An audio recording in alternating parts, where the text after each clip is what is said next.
with the law. Yeah. There are some people who With the law.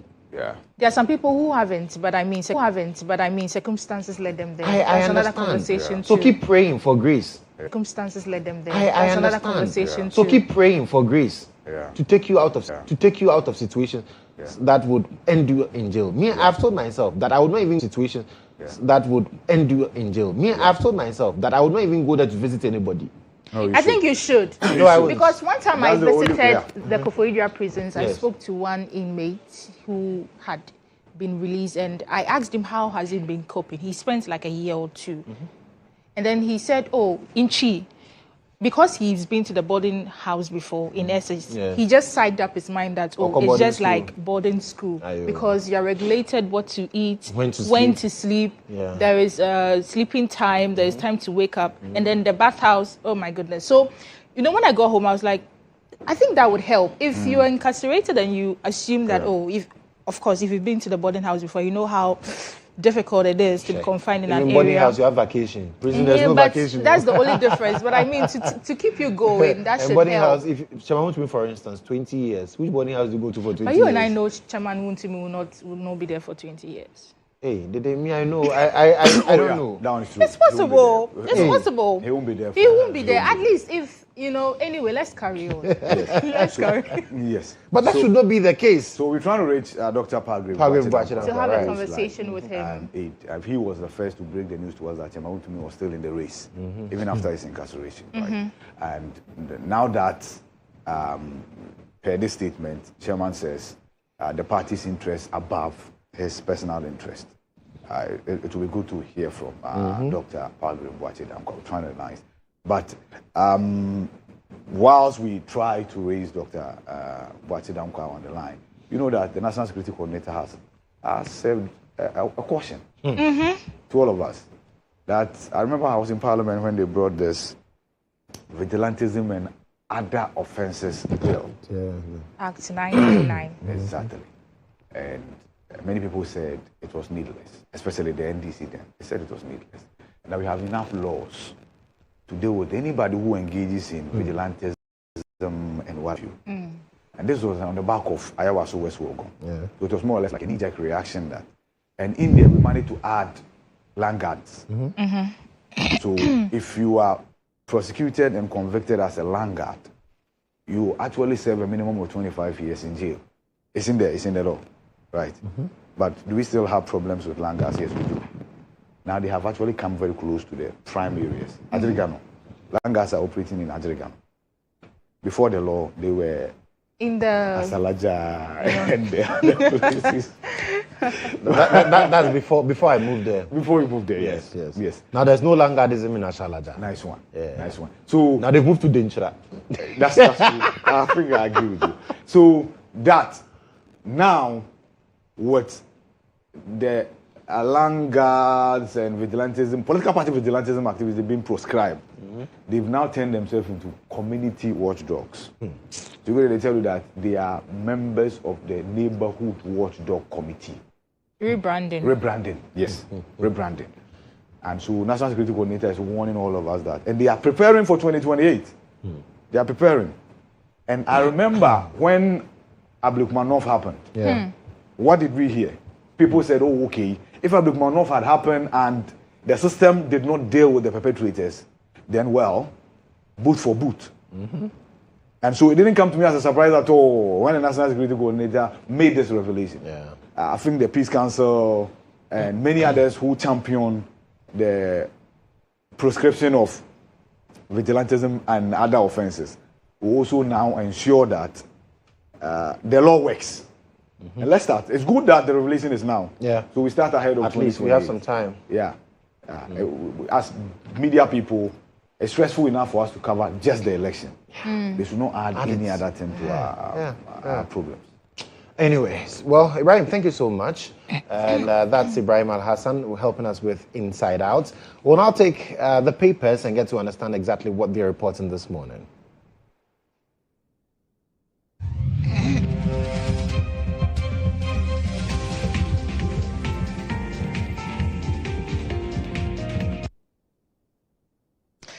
Our first paper for this morning is from Daily Guide. It's Zaneto Rollins, Ayarega face MPs grilling.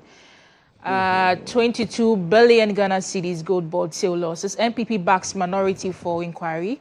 AG Ghana executives call on Mahama. Yeah, that's Assemblies of God Ghana, my church. Your church. Yes. He's so proud of his church. Very, very. That's the president. The president is my church member. Yeah. Shit. They play. So we relate. The president is a fellow Vandal. Vandal, yes. And then he's also a member of the Assemblies of God Church. Yes. So how do you relate to and the that's president? why we are all wearing food. You're the odd one out. Yeah, you're the odd one. My time will come. So let's give Baumia United Party to win 2028 elections. No, take that again. So this is what? The United Party that has been formed should be given to Baumia. That's how it came to me. So let's give Baumia a united party or a united MPP. Yes. So the Daily Guide, you post should stop that. Yeah. Because UP is there. Oh. Yeah. And Solomon will not be a happy man at all. It doesn't look like it was said yesterday here. That is the only opposition party that is all fighting another opposition party. So that's it for the Daily Guide. It seems Wache Jacko is getting massive support for the NPP's national chairman. Afoko would disagree. Afoko is also Afoko would disagree. Yes. But he's filing today, we'll see. Well, the Chronicle this morning says, Afoko, you see, I'll work with Baumia to win 2028. Yeah, he actually filed yesterday. Yeah. He filed yesterday. Yes, and Wache Jacko is filing today. Yeah. And Takwa lease renewal hangs in balance. Goldfield seeks fair treatment from Ghana. Emaso. The super Emaso. Yeah. And the scripture for today is from the book of Zechariah chapter 7 verse 9. Thus says the Lord of hosts, render true judgments, show kindness and mercy to one another. But as for Goldfields there, like let's indigenous Ghanaians mind. We are showing kindness and mercy to our own. Exactly. That's it. It works better. Probably. Later, why? Yeah. The Daily Graphic this morning, stroke rises among men. Hey. 30 to 49. What have they been doing? Hey. Health expert. You see? Oh. You asked a very good question. What have they been doing? First of all, they've been working very hard to put food on the table. And in doing so, sleep, they neglect their health. It's true. I tell you. It's true. I tell you. And this is me being very honest with you. That's what men are doing. They are not being selfish. They are working day and night to put food on the table. And in doing so, they are neglecting their own health. Because the income is little. So you have to do 2, 3, 4, 5 things exactly. to be able to raise enough to sustain, especially 30 to 49. These are men who have started families. Exactly. Family depends on these men. Yeah. You are paying school fees, you are paying the bills, your wife is helping. If you don't get a correct wife, you are in trouble. Yeah. If the wife doesn't say, my husband, you are struggling. So let me take these bills. Let me take food. So that you don't have to worry about what we are eating. Let me take electricity bill, handle school fees, do this, do that. We are piling pressure on young people. Yes. Young men are dying, They didn't know. So they did show them some of the responsibilities in her relationship. She doesn't put everything on the man. That's it. See, you don't. Please, can we stroke. If you don't take some of the responsibilities, stroke. Take some. And then men too. You know the funny thing? What she was thinking has backfired. Yeah. That's why I had to speak for her. What I was thinking. Yeah. Anyway, let's that one doesn't cause stroke. No. That one doesn't cause stroke. It helps release the stroke. That's the point. That one doesn't cause stroke. And you see, men, they eat well. Eat well. Eat well. It's very important. Eat well and sleep very well. Right. Sleep very well. I'm not sleeping well. We're all not sleeping well. It's terrible. Well. It's terrible. But I think it cuts across. This whole burden you people are talking about, women are also. But we are those getting the stroke. Are you the health Did you expert? see the headline? Okay. Are you a health We expert? are those getting Health the stroke. expert says we are getting stroke. You are there saying women too are getting stroke. Oh my God. Let's move on. Let's move on. Government opens talks with Petrobras over Accra Kita Basin oil exploration. And will crack down on new vigilante moves. National Security Coordinator warns, kudos, and Chamber of Mines, Adamus, welcome government effort to revive mine. That is it for the Daily Graphic this morning. The Inquisitor this morning says financing gold purchase, banks line up for gold board. There's also national policy dialogue on vigilantism held in Accra. NPP backs Afenyo Markin's push for answers over alleged gold board losses. And President Mahama calls for stronger health regulation to protect patients across Africa. The Ghanaian publisher, Ejako, files for NPP chair, 22 billion DGPP losses, Babin OK's Minority Gold Board showdown. Mustafa Hamid dismisses Islamization fears. Yeah. But I really want to know that story. What prompted that? Oh, there was Dampa Institute. They held, and yesterday, he sang a gospel song, and President Akufo-Addo was there. He was like, "Oh, Mustafa, how to meet you, Nibi? Why Who don't know how many Muslims today, including clerics, went to mission schools. Yeah, schools run by Presbyterians, the Catholics. Yes. True. Yes. True. You're done, right? Yes. Yeah. The Ghanaian Times is the final one I have. Nation's road death hit 35-year high. Wow. 2,949 killed on roads in 2025. That's according to the Road Lines Foundation. Wow. That's terrible. And 7 arrested in Ashanti narcotic crackdown. Works and Housing Minister vows to revive abandoned project. Ibrahim Ahmed. Yeah, our namesake. My namesake and your former teacher. Who has You didn't know that, right? No, I didn't. Yeah. Oh, He taught you? Yes. In basic or Yes, secondary? in basic school. When he had just got out of university. Yeah. Oh, Yes. that's nice. Yeah. So this man is very connected into the Mahama administration in many ways than you can imagine. Big man. President Mahama commends Reverend Wengam for visionary and bold Absolutely. leadership. I admire this man. Reverend Wangam? Yes, I admire Cedar him Mountain, so much. I covered the you know, story. You know he's been re-elected as Yes, our general superintendent. Yes, Solid, I admire him visionary so man. much. Yeah. I admire him so much. I revere him. And that's why maybe you can be visiting Assemblies of God, and yet every Sunday you'll be going to Maker's house. Come to Assembly. Please come to Maker's house, okay? Hey. Come to Maker's house. Is your pastor back? Government aid to step up fight against air pollution. That is it for the Ghanaian Times. When the man can hear cry. I'm sorry for you. My goodness.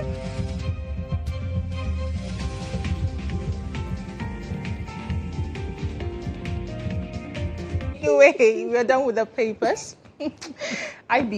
Anyway, we'll be back after this break. Yeah.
You're welcome back to the show. This is the breakfast review on GH today. And as usual, on Wednesdays, we talk to just women because women, we rule the world. And we're going to have a conversation, extensive conversation on what has been happening over the week, particularly yesterday, where political parties, vigilante groups issue had been rife, where the National Security Secretariat is concerned about the rebranding of the political party vigilante groups ahead of election 2028, as well as conversations about the Gold Board issue. The Speaker of Parliament has okayed minorities' call to invite the CEO for Gold Board to bring some clarity on this particular issue. We also talk about issues about the 4,000 migrant beggars who have been deported. This is according to the Interior Minister, who also revealed this in a press conference. In the studio, I'm here with Hajia Alimatu Isaac. She's a board member of Venture Capital Trust and also a member of the communications team with the NDC. Lady Vera Redu is also a member of the NPP's communications team. We're going to dissect this issue to the latter. Good to have you in the studio, ladies. Yeah, good to have you too. Good morning. Good morning to you and good morning to your cherished viewers. This is my first time of meeting you. Yes, yeah. I get this a lot since I started the morning show. But this is actually the first time I'm also meeting you. Yes, I look forward to having a very interesting conversation with you. But did you sleep well though?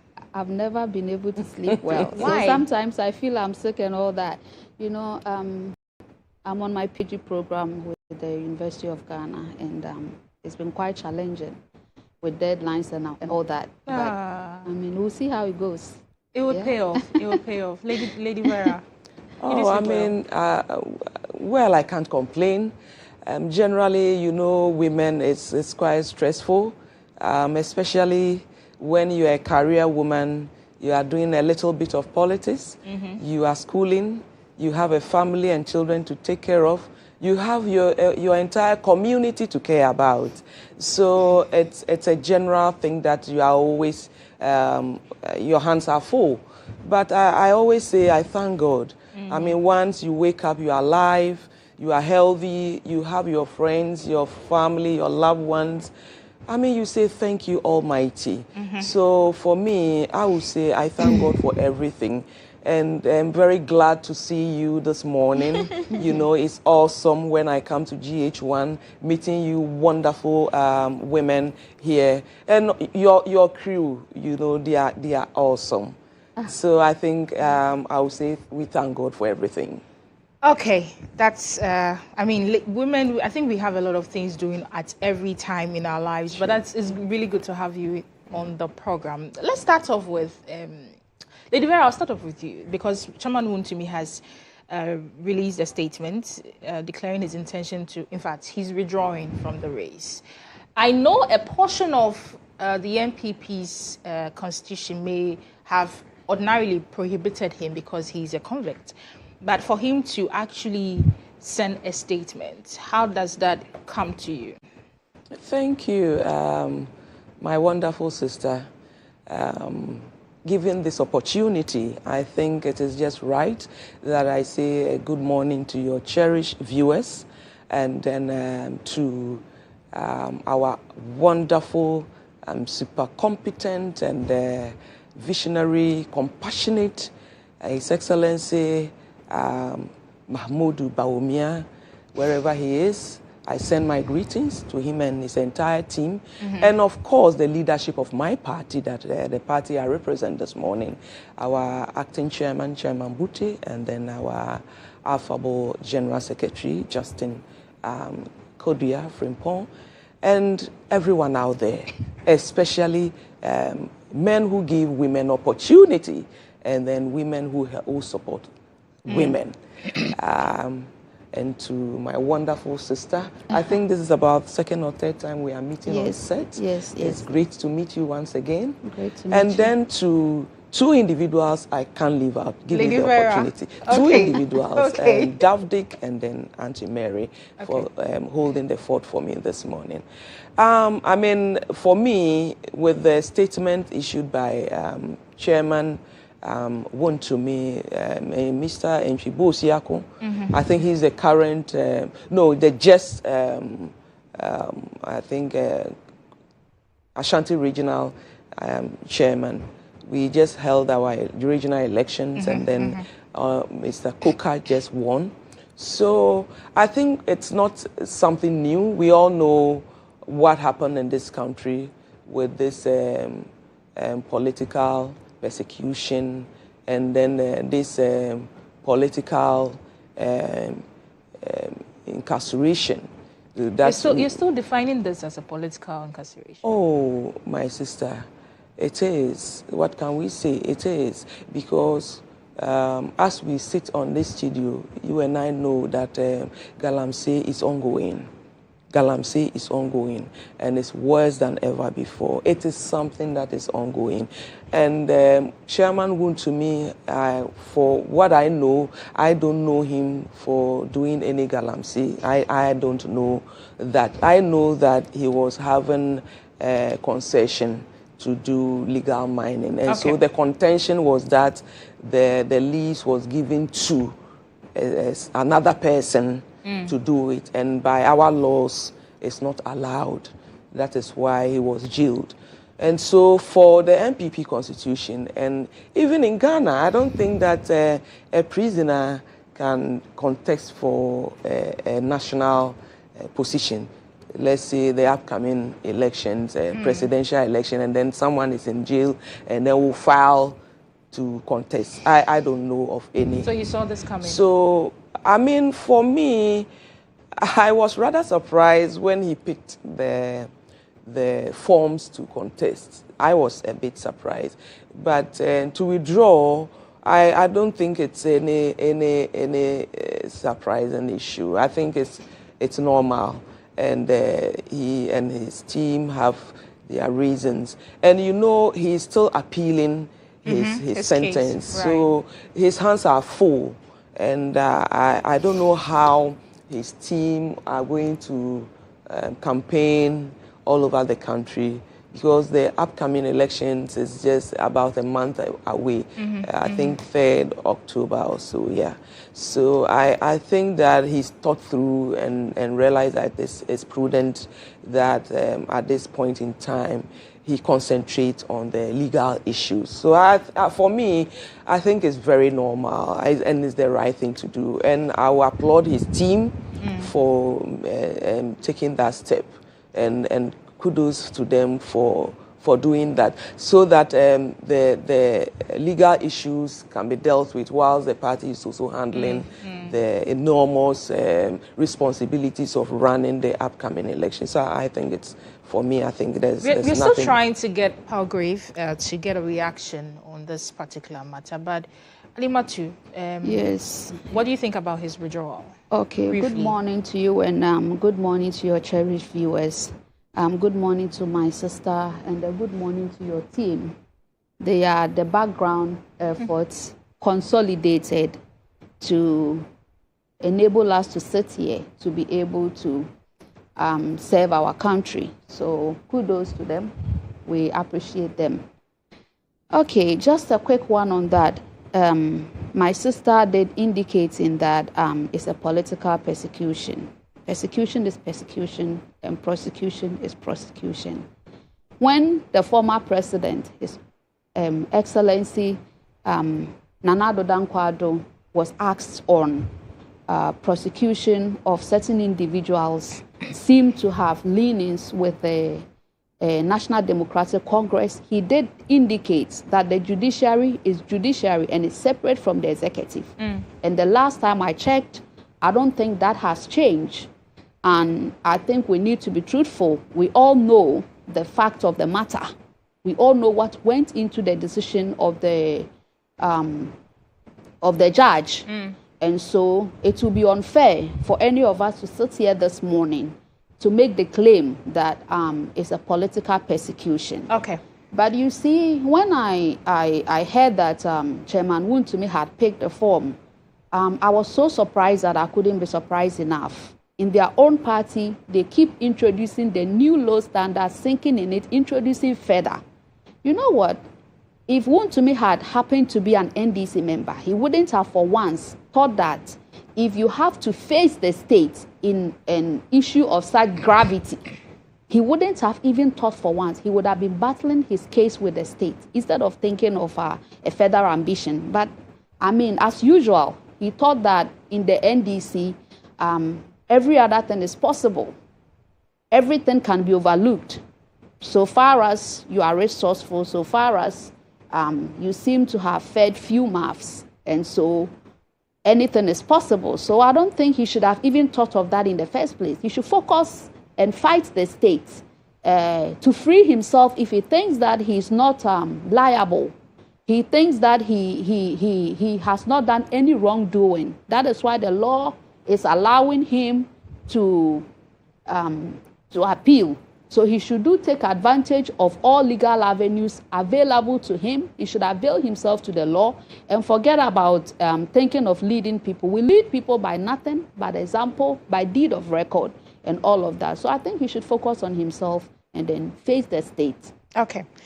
So let's talk about the main topic, one of the main topics for today. The National Security Secretariat has warned of early recruitment into violence groups ahead of the 2028 polls.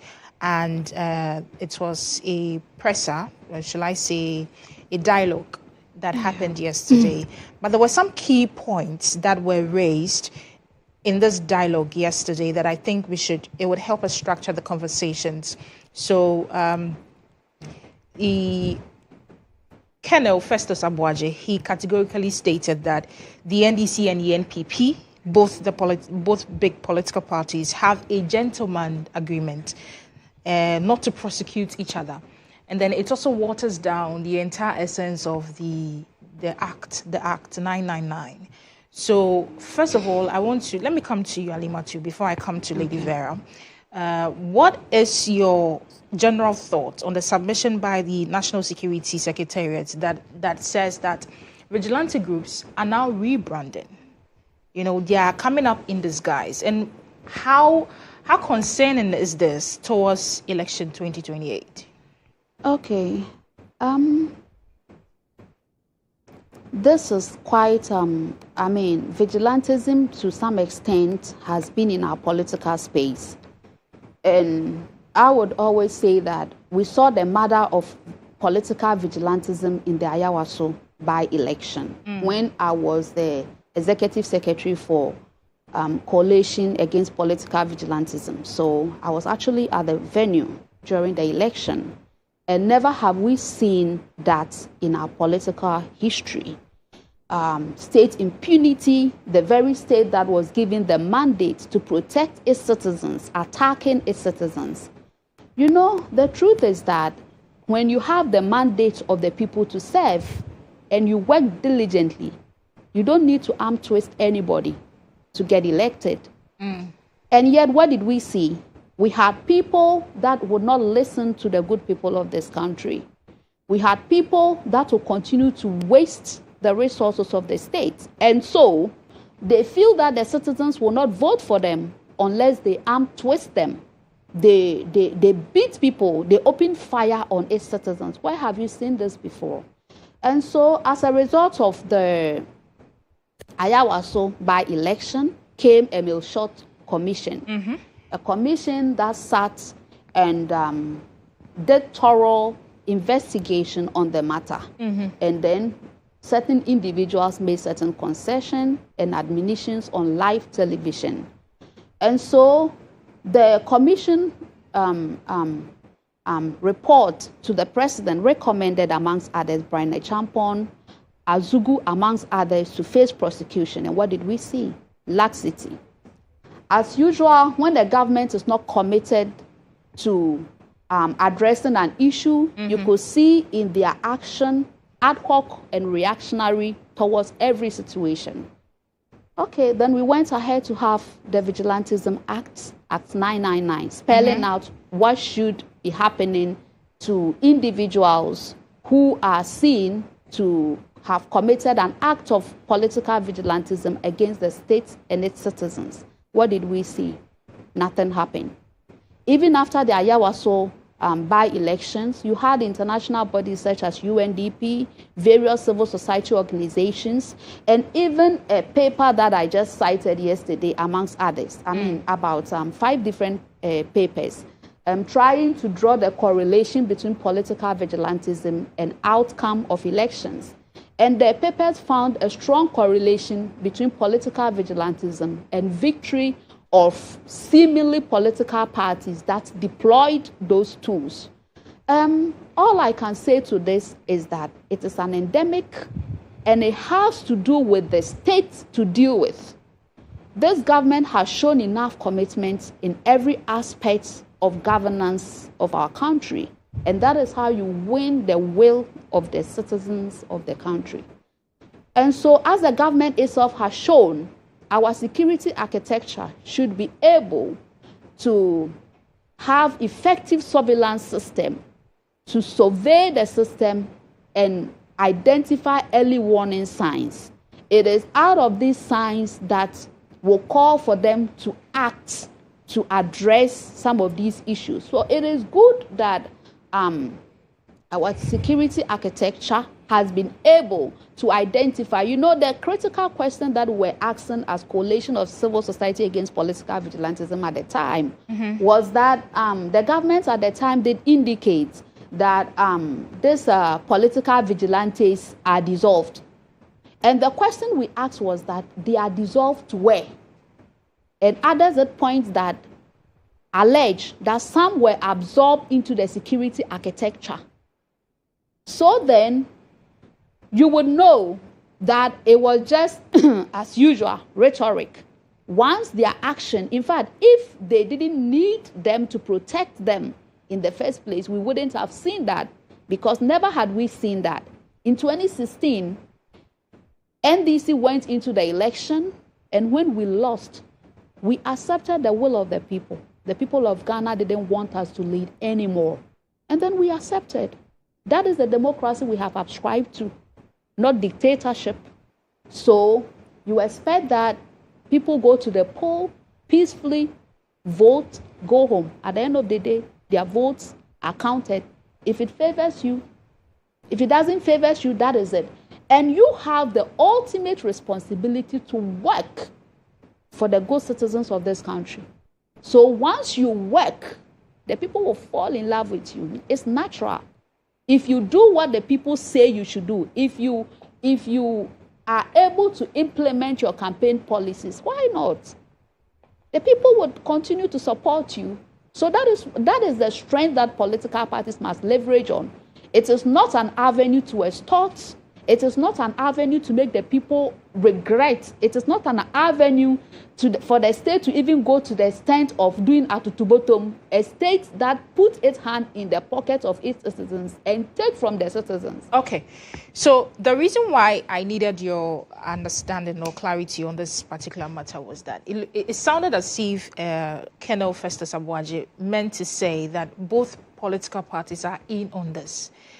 And talking about the recommendation from the Emil Short Commission, the president and even the interior minister had at a point promised that the recommendations would be followed through entirely. Now you are in power. The NPP enacted this law. There's another conversation about whether this particular law is even effective. Should we scrap it? But you are in power and you've made promises of seeing to the end of this recommendation. Don't you think it's high time perhaps maybe you put it in the minds of Ghanaians by actually going ahead to doing what you said you're going to do with regard to this recommendation from Emil Short? Just to put our mind at ease that, okay, you are entirely against vigilantism, so that it sort of forfeits the assertion by Festus Abuaje that you, the NDC and the NPP, you sort of have a gentleman's agreement. It's a silent agreement that I think you have. Senior Festus Abuaje is entitled to his own opinion. I don't know where he's getting his information from. But I can tell you on authority that the NDC is not condoning any form of political vigilantism. As we speak, the perpetrators of Odododio violence are standing trial. And as we speak, in Tolong, the gentleman that was involved in shooting is on a wanted list, and the same gentleman has been presented as unopposed, absentia. Why is it difficult to get him? He's out of the country the same way that the finance minister is out. He has Gudu. Or the you can confirm that he's out of the country. He's out of the country. So those elections, election was held. He was not in the country to campaign for himself. They put him as unopposed on the ballot paper in Tolong and sworn him in absentia. I can tell. He went unopposed, so I mean, definitely. Well, whatever conversations they might have had, that is on to them. But that clearly tells you that this is not a political party that is ready to learn. But I can tell the good people of this country, and he was clearly called out by the Minister of Interior during the accountability series to the state. And so I can tell the good people of this country that we are committed. Prosecuting does not just start and end in a day. You will need a time to do your own investigation before you go to the court. Otherwise, you go to court and you waste everybody's time in court. So what is the latest on the recommendation of the findings and from the Emil Shorts Commission on the Ayawaso West Logan? Investigations are still ongoing on the matter, yes. It's been how many years? Yes. Like I told you, the Minister of Interior is committed on this matter. And let's give him some time to wait and see the outcome of the matter. Lady Vera, your party was in power when this act was enacted, for want of a better word. The NDC said that we should rely on existing laws. There's no need of the Act 999. Now, 7 years on, people are saying it hasn't really been fruitful. It's very interesting. I mean, listening to my good sister. I mean, we've been in this country, been doing politics for so many years. I mean, Ghanaians still remember what happened at Akwetia, at Tiwa, at Talense, at the recent past Ablekuma North rerun election, where we saw how MPP individuals, leadership were viciously attacked. People like Honorable Hawa Kumsen, our brother Chris Lloyd, our own Vice Chairman, Chairman Buga. We saw it on the screen. It wasn't a hearsay. The perpetrators were on TV. They were captured. Their faces shown on TV. And I will agree with my sister when she said that she cited a paper where it alluded to the fact that people who deployed these acts actually benefited immensely by winning. And so what did we see at the Ablekuma North rerun? They won. And during the 2024 elections, we saw how NDC people attacked NPP members, even at coalition centers where people were held at their neck. EC officials were asked to declare results against their wish and will. We saw them on the screen. In fact, I would say that there was no need for the minister to tell Ghanaians. He's supposed to tell his party people. He's supposed to tell them, not Ghanaians, because they are the worst offenders, right from inception to the very recent one I just mentioned. And so some of these things, We, the MPP, are very committed. We disbanded whatever we thought existed. We ensure that a commission of inquiry was put in place.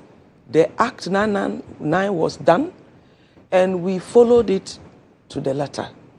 But the NDC, so all this while, NPP thought, okay, in case there is, we scrap everything. We come clean. Let's do real politics and democracy. Let's allow democracy to prevail. The NDC rather equipped themselves to the teeth. Now, they are afraid that the oncoming election, 2028, probably, they are thinking maybe NPP may try to protect themselves. My sister, if you are in your house and criminals invade your home, fully armed to harm or kill you, in fact, it is just a natural instinct that you will try to protect yourself. It's not in your mind to ever hurt anyone, but your responsibility is to protect yourself. And if you are with your family, protect them as well. So they think with the level at which they went, the MPP, we are likely to put up some security measures. And for me, I will not fault MPP in any way. Why? If they decide to do that. Because what are we seeing now, my sister? In this country now, where ordinary young boys and girls who are even on TikTok trying to express their concerns about this government, the moment you do so, you are arrested. And you are given outrageous bail conditions that your entire family can never meet. But Lady Vera, there were some arrests during the NPP's time. Please, can you give me just 3 ordinary young girls and boys on TikTok just expressing their views about His Excellency Nana Addo who were picked up? Just 3. Maybe producer can help us. Just 3. It never happened. I know that people who cross the line criminally, fine. But for ordinary citizens to voice their concerns, what is so criminal about this? Okay. That is what democracy is all about. You see, there is this adage that says that it's an Akan. That, let me literally translate it that the one who construct the road or path does not know that it is crooked. So it is the citizens who prompt you that, you know what, Mr. President, you promise us that 1 job 3 people will do, we are not seeing it. It is the citizens. Okay. So I'm just wrapping up. Okay. You will help the women with Women's Bank, we've seen nothing. You do the roads, we've seen nothing. Electricity tariffs are escalating. We can't buy fuel. So when people are talking about this, they are genuine concerns. Okay. And so when these things are going on, and you are foreseeing that the 2028 elections, you are going to, how do I put it, revisit all these things onto us. And with the state security not protecting us, rather arresting, persecuting us, what do you expect us to do? Okay. Then naturally, the people also find ways to protect themselves. They are not ready to I'm struggling to get the attack anyone. correlation, Lady Vera. The correlation is that we are talking about the act, and I asked you whether, do you think it's an issue of enforcement? How would you even rate the effectiveness of this particular act? That's why I'm saying that. How do you enforce an act that spells out that you must disband vigilantism? And the government of the day, the NDC government, are those deep in the neck in it. And I've given examples but where... this act is 7 years old. It's 7 NDC years came old. into power less than 2 years. What I'm saying is that when we went to rerun the Ablekuma North, and people attacked NPP people and were on the screens, what has the NDC government done? We saw the faces of all these individuals. In fact, our brother Christ, you can see the visuals. Our even military men. Those people were fined. My brother. They were fined. Which of them? They were fined. Is it the I read Honorable that Hawa story. Kumsin? They were 6,000 each of them. When this happened, you 6,000 fined? CDs They were, each. I mean, that's Okay, what okay, the fine. judge Okay, had to. fine. That was the judge. Okay, fine. They were fined what? 6,000 each. 6,000 per person. Per person, The yeah. one who criticized government on TikTok and was arrested. Why was the person not fined? That is another 6,000? conversation. No, my Let's sister, leave what is more You dangerous want us than to teach the judges what they should be doing? No, please. I'll Let me come to flow. you. I'll come to What is more dangerous than trying to murder someone, like what we are seeing on the screen? Someone is trying to murder our sister Honorable Hawa Kumsin. Someone is trying to murder Chris Lloyd, and you give the person a paltry a fine of 6,000. A little young girl, unemployed small girl, sits somewhere and say, President, we are hungry. We need the jobs. And then you say, I'm giving you a bill of 100,000 new Ghana cedis. I'm Over sure how 1 this billion. fits into the Vigilante Act. My sister, it falls into it perfectly. If you are a government where people are trying, in fact, people have tried to eliminate, to harass, to physically inflict wounds, harm on individuals, their faces are there, the visuals are there. And you tell me, you just gather a handful out of these people, find them 6,000, and then for all you know, they did not probably even pay them, so they did not even feel a pinch of it. And then, how do you expect that thing to end? You must call on the National Security Minister, must call on the NDC to stop it now. In fact, he should have said it in his statement that NDC, my fellow NDC people, stop the violence now. Government concentrate and solve the issues of this country. You can't be arresting little young ladies and men who are unemployed, who are suffering on TikTok. Some of them are just trying to see if they can even make some earnings on these platforms. Just criticizing the government. You are attributing the lack of effectiveness of this act to the government of the day doing enforcing. nothing. Enforcing is even, you've gone even far.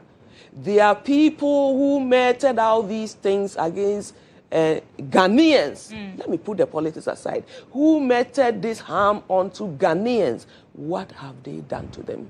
You see, when you tackle that issue, it serves as a deterrent, so that going into election 2028, people will have confidence in our security. They will have confidence in this government. But where you release your attack dogs, you release them to inflict harm on people, and then you protect them, how do you expect those people will also try and protect themselves? And so what I would say is that they should know that once they are ready to release their people, citizens will protect themselves.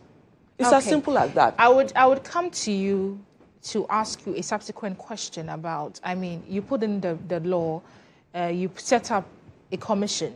The commission gave you a recommendation. You rejected part of the recommendations that were given. You didn't side with the recommendations from the Emil Schultz. And then the NDC came into power. They also promised us that we're going to see to the end of it. They also haven't. But let me come to you. How would you rate the act? Is it an issue of enforcement, or it has to be reviewed? What would you say to that? Just a quick one on rebuttals on what my sister did raised. You see why attacks and use of unwanted words, personal attacks that borders on criminality cannot be done away in our political space. I think we must draw the line During their just ended demonstration, there was a man that was singing Mahama Woye Deben Deben, with some funny words. Those are political satire and can be condoned. But if you come out saying that the president killed 32 cattle, 2 per regions across the country, that one cannot be taken for a joke. If she said she that never to said her, that. She never said that. If someone said that, and she just reposted. I was here when you were talking. Yeah, she just.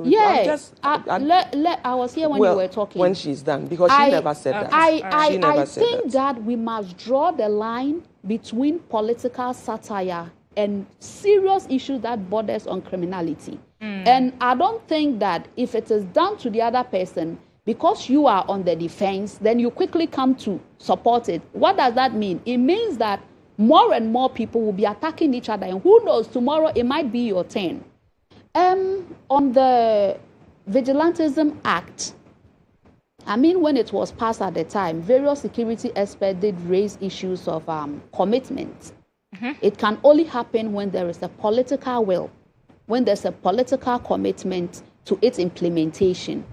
And even the person in its own tenure, the act was passed backed by a particular incident, could not implement or enforce the act. So yes, I can say that it's a weakness on the part of we as politicians. If it is okay to admit where you have weakness, you should admit. The strength of admitting is that you are prepared to fill in the gap. And I think that it is a bit of a weakness in that our governments have shown enough commitment. What happened at Ododo? There was fighting, okay? Ododo incident was not opening fire as we saw in Techiman South.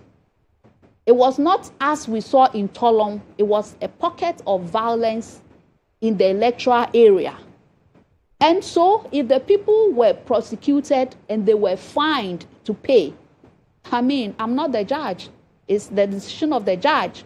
If the NPP thinks that they disagree with that decision, by now they should appeal. Yeah, by now they should take action. But you cannot leave it hanging and you come and be telling us in the studio, we are not the court. We are not the court. Go to the court and argue your issue out. How has it gotten anything to do with us? Like I said before, their president has clearly said that the judiciary is the judiciary and it's a separate arm from the executive. So if you have anything against the judiciary, you should know how you advance that and not in the studio. So just to pick your thoughts on the effectiveness of the act, you think it's also an issue of commitment on both parties? Yes, I think we must demonstrate sufficient commitment towards that. Like I did clearly admonish that the one in his own era that happened, you set up the commission. If you were not willing to work with the findings of the commission, you don't set it up and waste everybody's time. But they are no longer in power. You are in power. Make a difference. I have admitted to you that there must be sufficient commitment from us as political actors. Because if you have worked to make the good people of this country happy, you have nothing to hide. You don't condone that, because the people will decide eventually where the power resides, and they will decide in your favor. Okay. Lady Vera. My sister, the NDC can never be committed to this issue. Their level, their double standard, it's just mind-boggling. The NDC, as we sit here this morning, every single pending court issue against them, they've struck it out. It's all about MPP people. It's all about MPP people. It's all about attacking. Look at the visuals we just watched. I was tearing up. A lady standing somewhere, minding her business, just because she's an MPP. Over 50 strong-built men. Just when, attacking viciously. Video? Oh, Jesus Which Christ. video? Oh, Where you did were that not happen? watching. Oh, they just played it on your Oh, screen. you're talking about Hawa Kumsi's Oh, my God. Okay. How Akumsi was standing her somewhere. So it was how Akumsi she was giving that description to. And I see. It's not just her. Even When she- please let me land. let her You make her said submission. you said so many Let her things. make Okay, sorry I about could that. have Sorry about interrupted. that. A woman, if you could do this, Chris just wanted to interact with a colleague. That was just it. It's not as if the gentleman went there to create any confusion. Nothing. But Lady Vera, then My and then sister, again, you are these in people were power. penalized. Which people? The people who assaulted Which Hawa Kumsi, people? They were fined. Like what? There are 50 people. My sister, let's people not who go were there. picked up? Let's not go there. We saw their faces. We saw their. In fact, it's on the screen. You go on our social media platforms. If you go on Google, you will find them. They did this because they are their people. They are treating them with kid gloves, and then you turn around and say what? That Lady Vera, we should. you still they haven't. should, my sister, they should talk to their people. I get that. And that will solve the issue. MPP, we have disbanded whatever we thought existed, nothing existed. We have disbanded whatever it is. We are very committed. During 2024 elections, we did not attack anyone. There is no evidence that we attacked anyone, but we have so many evidence out there supporting my assertion that they viciously attacked us all over the place. They threatened and even compelled EC officials to declare results against their wish and will. We saw them. Who compelled? We saw it. It was on set. We saw it on TV. And so when all these things happened and you do nothing, now you know another election is approaching. Oh, the MPP people we beat mercilessly are now thinking of protecting themselves. So you want to speak to who? To us? He should go and talk to his NDC people to behave, because we are ready, we are well prepared as NPP to capture power and properly reset this country. We want to properly reset this country. All the promises they gave to Ghanaians, that they have failed woefully. Ghanaians everywhere are afraid to speak out, because when you speak, you'll be arrested. And they will put 10 million, how do we call it, bail condition on you. And so everyone is afraid. The media people are afraid. CSOs are afraid. Religious leaders are afraid. Everyone is afraid. I don't think you've answered my question. If these things are going on, if these things are going on, don't you expect people to protect themselves? They should stop this rhetoric and address the concerns of Ghanaians. My sister, if you are satisfied, my sister is satisfied, we are all happy. Who is going to do vigilantism? So are you attributing the rise of vigilantism to the fact that things are not going my well? sister, if the young men, the well-built men are hungry, they can't pay their award fees, they can't pay their rent, they can't even get 2 meals a day, and someone comes, NDC man comes to tell them, I'll give you this amount, go and do it. You think they won't do it? No, I'm just asking our viewers. So how do we tackle the issue? How we tackle the issue is that His Excellency, sitting president, gentleman, my darling, handsome, His Excellency John Mahama and his team, we want to see the job 133 formula, one job, 3 people. You pay the first shift, second shift, third, pay them. Reduce electricity tariffs, reduce fuel as they promised. They should let us see the Women's Bank so that some of us can go for the loans and trade. We want to see the roads being done. We want to be able to pay our award fees.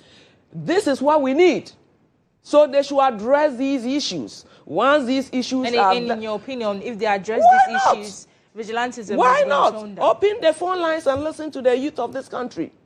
Open the phone lines and listen Okay. to the youth of this country. The NDC should speak to their people to disband their vigilante groups, to stop the violence. They should stop this high tariffs. The suffering is too much. Everyone is suffering in this country. No one is bold enough to speak out. Because if you speak out, you'll be picked out. Okay. You'll be picked up. I'm not and sure. the bail condition, my sister, if you sleep this morning, the bail condition they will place on your head, your entire family will not be able to raise that amount. You're really particular about this bail condition. And so, I'm sure they should do that. They should do the right thing. I'm they sure shouldn't it's tell not Ghanaians. possible to call through They now. are in charge. My sister, who is in government now? The NDC. The NDC are in charge. They should do the needful and stop the rhetoric. We are tired of the noise. Okay. I'm not sure you can call into the conversation now, but I'm sure when you drop your comments under on Facebook, I would definitely have time to read it. But let me come to you. I'm sure you have quite a number of things to say. I am so taken aback So I'll move on because to the next topic. it looks like Madam here came with her own questions and answers and not addressing directly what she should be addressing. Maybe she's not happy with my responses. So I am telling you, I've told you that if you have any position against the judiciary, it is the judiciary you deal with. You don't come and tell us that the judiciary that has released all NDC people and are arresting people. She did say that Lady electricity. She did say that How? electricity tariffs have skyrocketed. In their own era, 2023, combining first quarter to fourth quarter, tariff had been increased close to 50%. In our time, 2025, it was only increased 14%. And this year, 9%.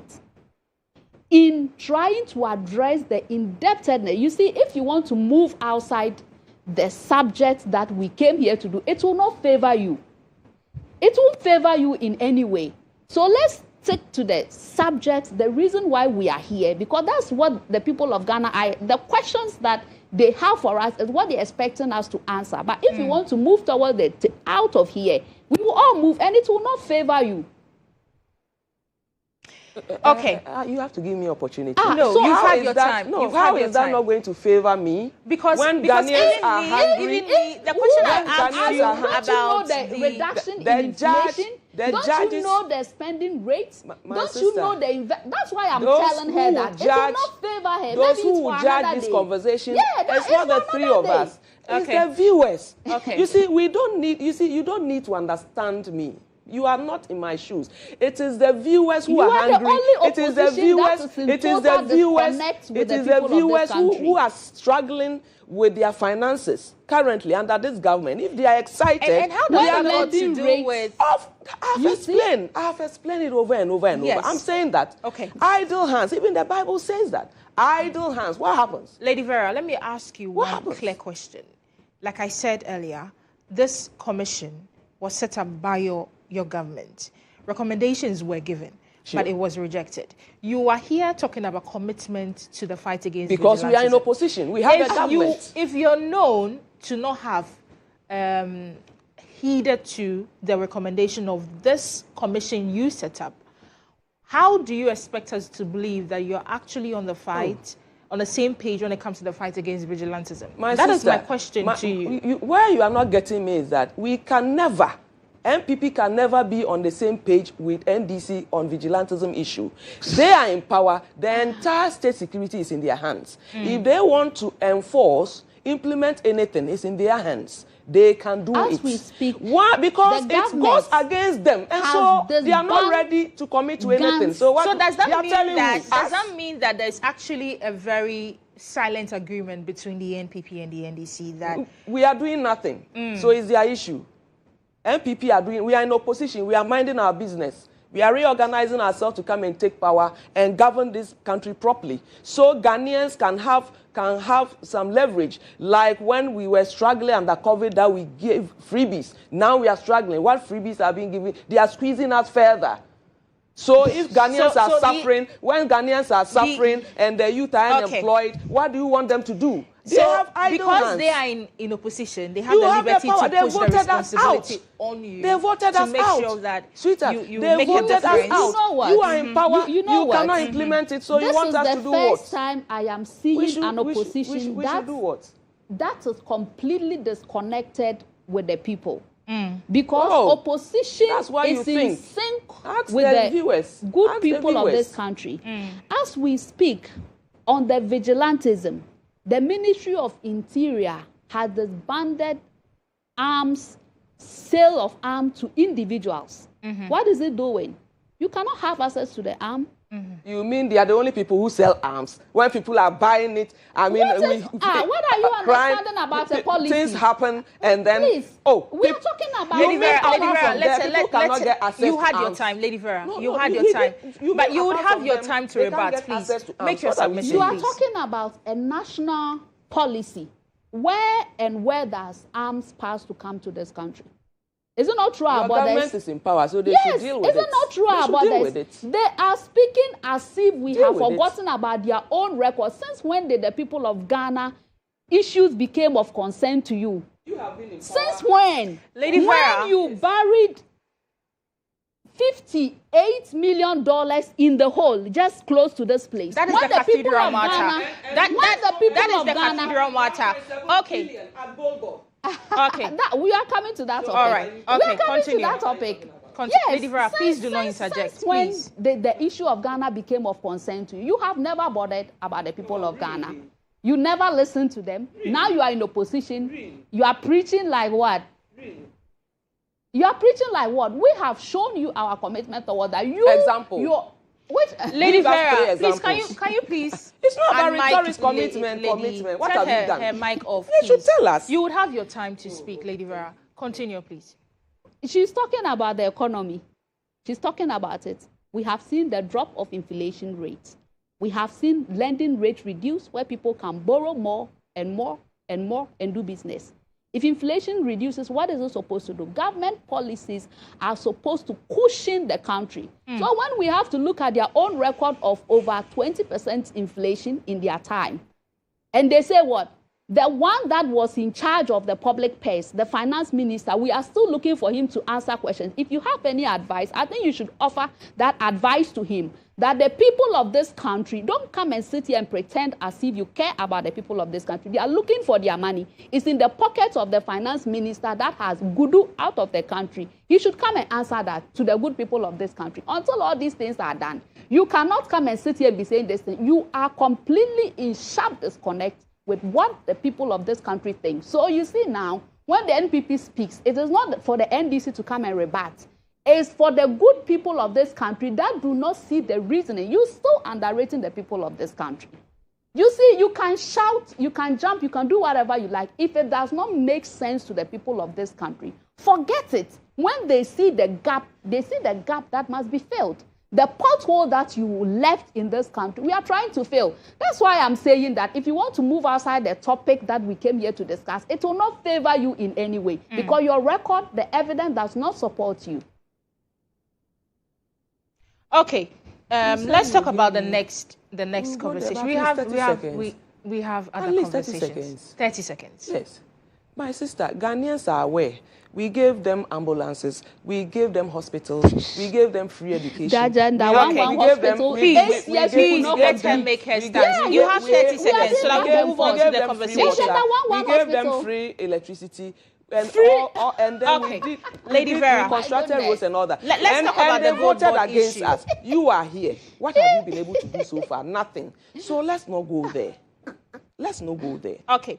Parliament is looking to investigate reported $1.7 billion loss attributed to the domestic gold purchase program. And Parliament is expected to probe this case. Let's start off with the entire conversations and how we got here. Let me start off with you. What do you think of the entire conversations about this probe? Parliament has now agreed to look into this matter. What do you say to that? On the substance of the issue, I think Gold Board has a mandate. Sole regulator, sole aggregator of our gold in this country. And so what is their mandate? To buy gold, so that our country can sell the gold and bring in dollars. The previous government had crashed the economy to the extent that it was no longer attractive. At the time we took it, we took over the economy from them. Now the economy is attractive. If we were them, we would have gone for loans. We would have still gone for loans and used our businesses as consultants and charge consulting fees to benefit from. But we said no. The people of Ghana elected us, and they have clear mandates for us. And so that takes us to the question whether Gold Board is achieving its object or not. Did they buy the gold? Yes, 170 metric tons of gold. Did they bring in the dollars? So far, $17 billion has been brought in. And that has made Ghana #1 in terms of gold production, #6 ahead of United States of America. You know, one interesting thing that I think we must commend the Governor of Bank of Ghana. You know, these people just came to do business with our economy. The offtake discount of 2.2%, the governor, illustrious son of our land, you know, they put an intermediary, and that person was taking the 1%. And the governor said, no, we mean business. This money needs to be saved to cushion our economy. And so he took off that 1% discount, and I think it's commendable. And you know what? Let these people who have handled this country for 8 years with nothing to show, all of a sudden think governance is an easy business. It's not easy. If it was easy, Ghanaians would have still been confronted with the challenges that they are confronted with. The president, the government of His Excellency, the president, is confronting the challenges they left behind head-on, boot for boot. And that it's not easy. It takes commitment. It takes discipline. It takes patriotism to do that. The minority leader sought to apportion blame to the Gold Board for something that they were not responsible for. And by citing the Auditor General's report, that it was quoted there that Gold Board indebtedness was 1.7 billion. Inside that report, we searched and searched and searched. There was no single item that attributed that claim to Gold Board. The Gold Board did what it had to do. And now the minority quickly take a quick U-turn and said that the Gold Board did not give the Auditor General full picture. And we are still looking for the full picture. We cannot find it, full picture of their operations.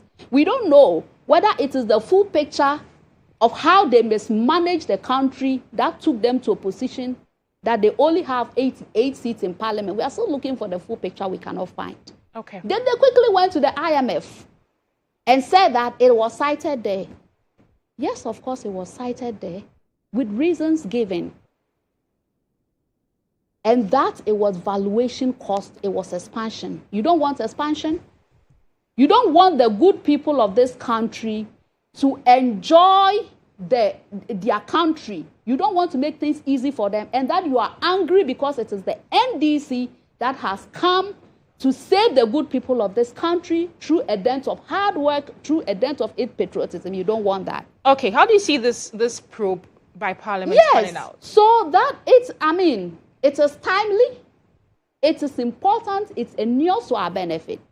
Because, if you keep ringing to the bell that there's indebtedness of 1.7 billion and trying to associate it with certain infrastructure that we could have gotten as a country that we are not getting, there is the need for Parliament to sit on this matter on live television for good people of Ghana to know what the truth is, what the truth picture is. Okay. In any case, but for them that raise this issue to waste everybody's time, what is the general effect of the $1.7 billion on our economy? When we have paid the bondholders, the old people that have served this country in their old age, You dip your hands in their pocket and took their money, and they could not even find money to buy medication. All of a sudden, you want to be saying, we will not take that from them. Okay. We will not take that from them, and they must know it now. We will not take any of that from them. The truth is the truth. The fact is the fact. They think the people of Ghana, the people of Ghana cannot reason. They know what it is. They supported us. It's not blind love. When the people of this country supported us in 2024, it was not born out of blind love. It was because we had a case, we had evidence to show. This emotion, you can't do politics with emotion and expect the people of Ghana to follow you. We only have the privilege to be sitting on this set to tell the good people of Ghana our story. But we are not more intelligent than them. You can try and take this same issue, that conversation that we are having, take it to one junior high school and put this issue on the board. Just write it and ask these kids what their thoughts are. You'll be shocked. This NPP is in sharp disconnect with the reality of our economy. Okay. And the earlier they take this advice, the better for them. You know, this their candidate, is it Sylvester or something like that, telling them that in opposition, your work is propagate. You don't need facts. Parliament is a house of record, but you don't need facts. All you need to do is propagate. And they have taken that advice, but it won't help them. Maybe I should keep quiet, because once they take that advice, it helps me rather. But we are on this set and my okro map, I'm telling them that when you want to go on this tangent, it will not help you. Okay. The earlier you know, the better. Lady Vera, what do you make of the back and forth with the CEO for Gold Board and the minority leader? He has actually sued him together with other people. There is no back and forth. It's straightforward. There isn't? It's straightforward. His Excellency Alhaji Bawumia, by the grace of Almighty, the well-prepared ordained, will be coming to do proper resetting of Ghana. This gold purchase thing, we all know is his brainchild. He brought it, and we left office. The NDC came in. The issue is so simple. Gold Board, according to IMF report, His Excellency Osahene Berima Okukurudurufo Afenyo Marken did not say they have lost 1.7. He reiterated what the IMF report said. The IMF report, they are not Ghanaians where they will lie or do anything of that sort. The IMF, it is their duty to bring out the report periodically, and for only the year 2025, Wantum Gold Board, headed by Sami Jemfi, who was all over the country. You know what? I don't have to remind Ghanaians. To the extent of wishing the sitting president, then Nana Addo, death, where they chanted, Erade kum Nana Addo Mayen, for them to come into power. And when they came, what we are saying is that only last year, Ghanaians, your money, Ghanaians, your money, your taxes, your money. You see, this money is not NDC money. It's not Sami Jemfi's pocket money. It's not any NDC's person. Your money, Ghanaians, your money, your money.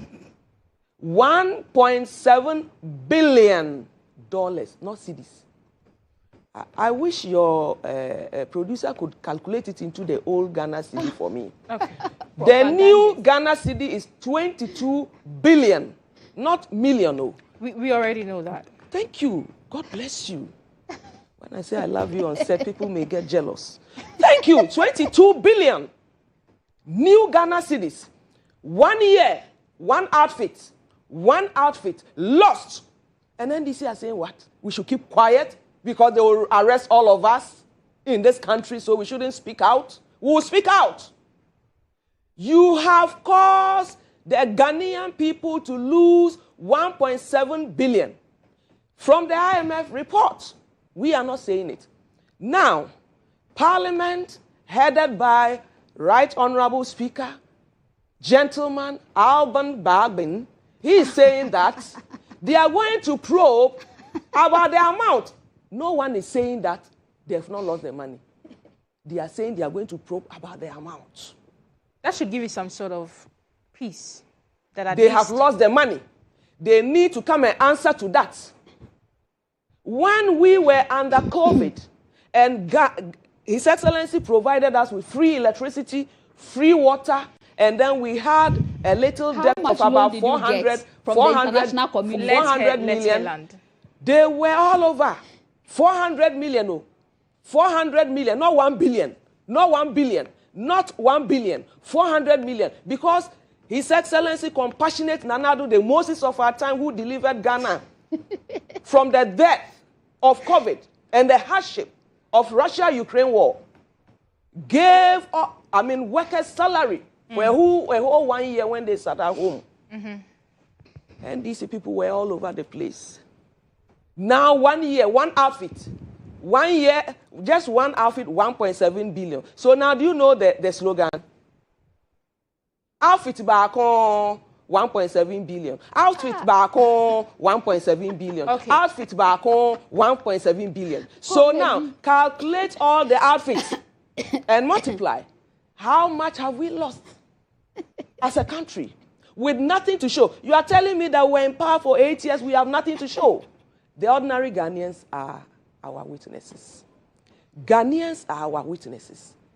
You see, it is high time the NDC people stop their double standard, the arrogance. They should concentrate and fix the challenges of this country for which they were voted for.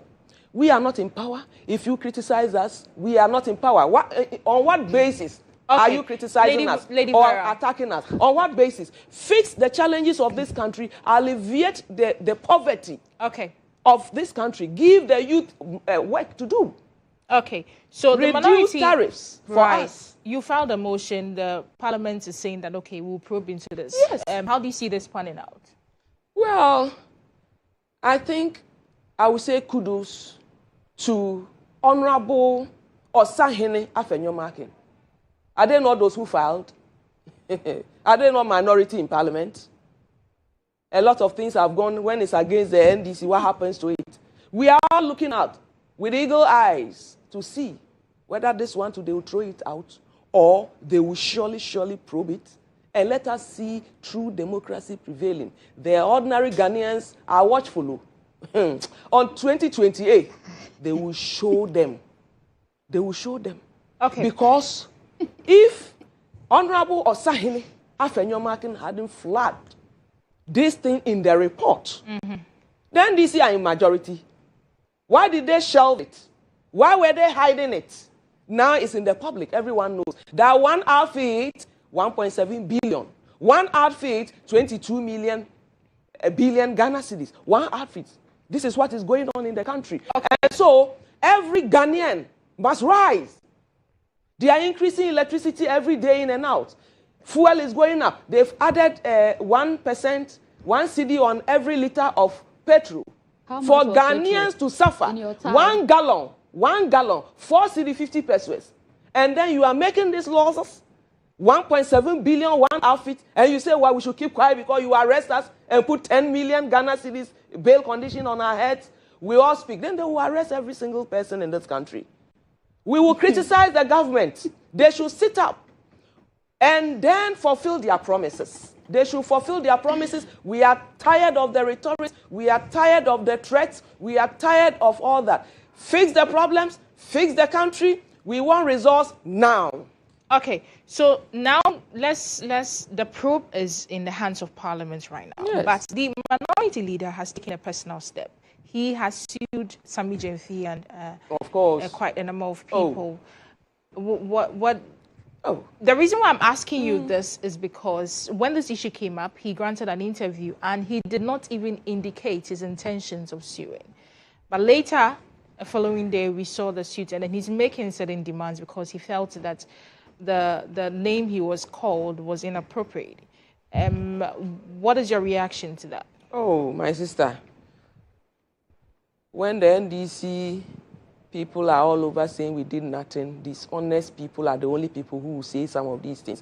When you have made one outfit to lose 1.7 billion And IMF report has flagged this thing out. Someone is saying it. In fact, the most humble, reasonable thing you must do is to explain to Ghanaians. And then if indeed, if it is so, we all find amicable solution to it. Do you get me, my sister? You see, we are all Ghanaians. No matter our political or religious divide, no matter what it is, we are all one people.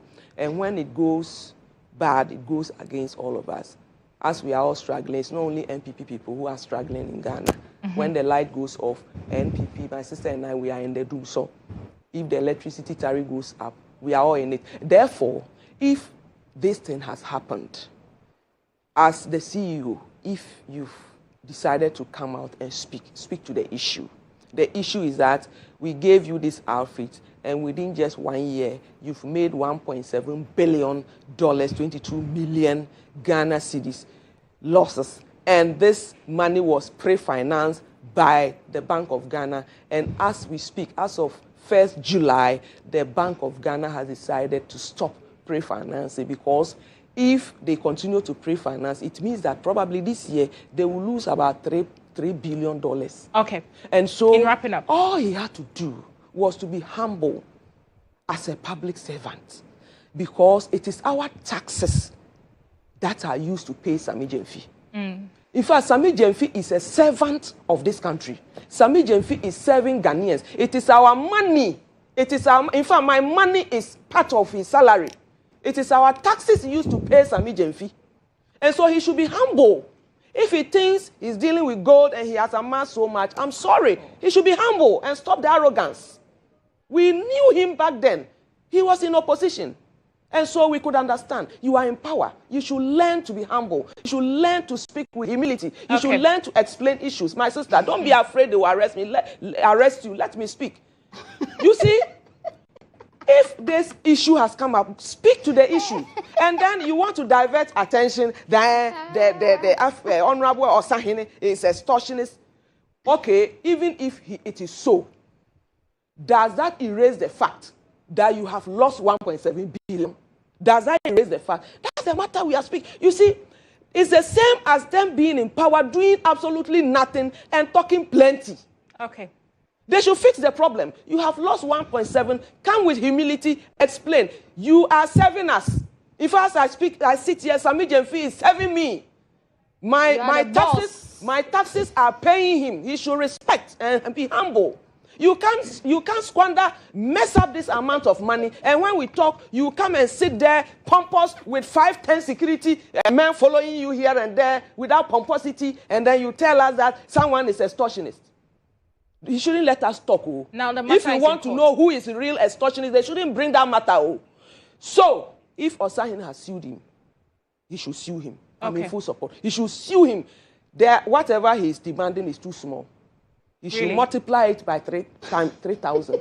If someone can just criticize a government, a small girl, small boy, unemployed because this government has impoverished us so much within less than 2 years. People cannot even afford 1 meal a day. And these youth are trying to survive on TikTok. You go and arrest them and say, what bail condition? And you say someone is extortionist. A whole Osahene is an extortionist. Oh, my goodness. If he hadn't sued, like I would even sue him on his behalf. Okay, Yes. I would pick your thoughts shortly, but we really have to go for a break. When we come back, you just come up with your rebuttal, and then we'll continue with the conversation. This is still GH Today here on GHOne Television. We'll be back after this break.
to the show. We've been discussing the national security's stance and concern about political parties, a vigilante group, rebranding themselves. We've also been talking about the Parliament saying they're going to probe into the domestic gold purchase program after a motion was filed by the minority. My guest in the studio has been Hajia Alimatu. She is with the NDC communications team, and Lady Vera, who is also with the NPP's communications team.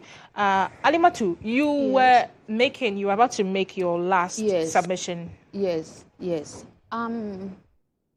I think the NPP must begin to know that the day of Donkobi politics is over.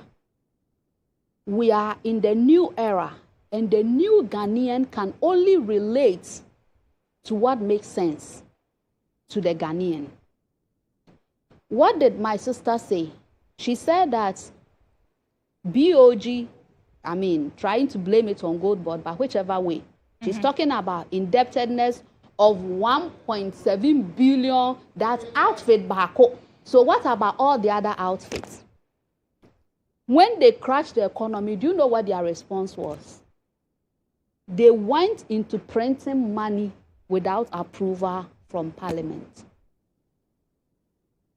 On this same Gold Board issue, which started in 2021, until the IMF reports, we wouldn't have known that in 2024, there was an indebtedness of $400 million.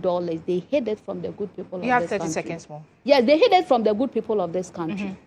And I have records of indebtedness of their Gold for Oil program and Gold for Reserve program. When we have time, I would like to take her through. As currently we speak, BOG is conducting forensic audits. They hid the truth from the good people of this country. That is how wicked their government was. Okay. They are talking about what? Giving electricity. You know how much they receive during COVID time? You should be wrapping up. Yes. They received monies from international bodies. Still, when COVID was over, out of their wickedness, the people of this country were still paying 1 Ghana cedis on VAT for COVID. Talking about Sami Jemfi's suit, Afenyomakin's suit. Of course. What is Afenyomakin's did not have any other option than to sue. And we wait to see the outcome of that. We hope she won't come and sit here and say again, the NDC is responsible for outcome. But that is the contempt of court. And I may not even want to dabble into that issue and the determination of that outcome. And on the quick one on the BOG, on the fact that BOG has stopped funding Gold Board, it is in their object. It is in the object of Gold Board to be able to look for funds to deal with its own issues. And they have matured enough, and IMF itself has advised that Gold Board is engaged in fiscal activities, and BOG should not be the one to be funding the activities of Gold Board. As we speak, still, BOG still want to play a role. Other banks want to play a role. So, so Gold Board is that attractive, and we will not listen to her. Okay. Fair enough. Lady Vera, your final words. 30 seconds. Lady Vera, 30 seconds. Ghana is sinking deeper than ever before. They should fix the problem. Ghanaians are suffering. That is all we have to tell them. We are in opposition. They voted against us, voted them into power. They should do the needful and stop the blame game. They are not in a campaign season. They should stop the blame game and fix the country and stop leaking the country's purse. It is too much for one outfit to lose 1.7 billion in a year. It is too much. So they should stop referring to MPP did this, MPP did that, because we are in opposition. And that is why they voted you in. Do the needful. Okay. All right. Thank you so much, ladies, for making time to speak with us. We are wrapping up on the breakfast review. I have been here with Hajia Halimatu Isahak. She is a board member at Venture Capital Trust and also with the NDC's communications team. I've also been here with Lady Vera. She's with the NPP communications team as a member. And that brings us to the end of the breakfast review. We will be back after this break.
Welcome back to the show. Let's talk about education because we have on Zoom the founder for EduLead Network, Elizabeth Dansua Osei. She's going to have a conversation with us concerning EduLead global opportunities and opportunities to study abroad.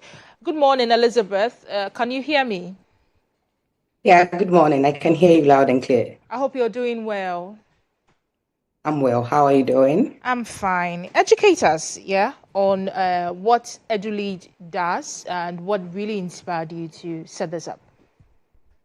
Thank you very much. So, EduLead Network is basically a leadership, organization that has been set up to bridge a very persistent and significant gap between academic achievement and also leadership, readiness in Ghana and across Africa. We noticed that every year, thousands of brilliant young people graduate, complete their studies, yet many lack that sort of structured pathway into either governance spaces, policy spaces, leadership spaces, and also high impact careers. So EduLead Network exists to sort of change that reality for people to realize that education is not all about going to school or earning your certificate, but most importantly about equipping the young person or young child with the right skills, the confidence that they need to be able to lead, to influence, and also transform society. Now, my inspiration stems from a very painful but an undeniable reality.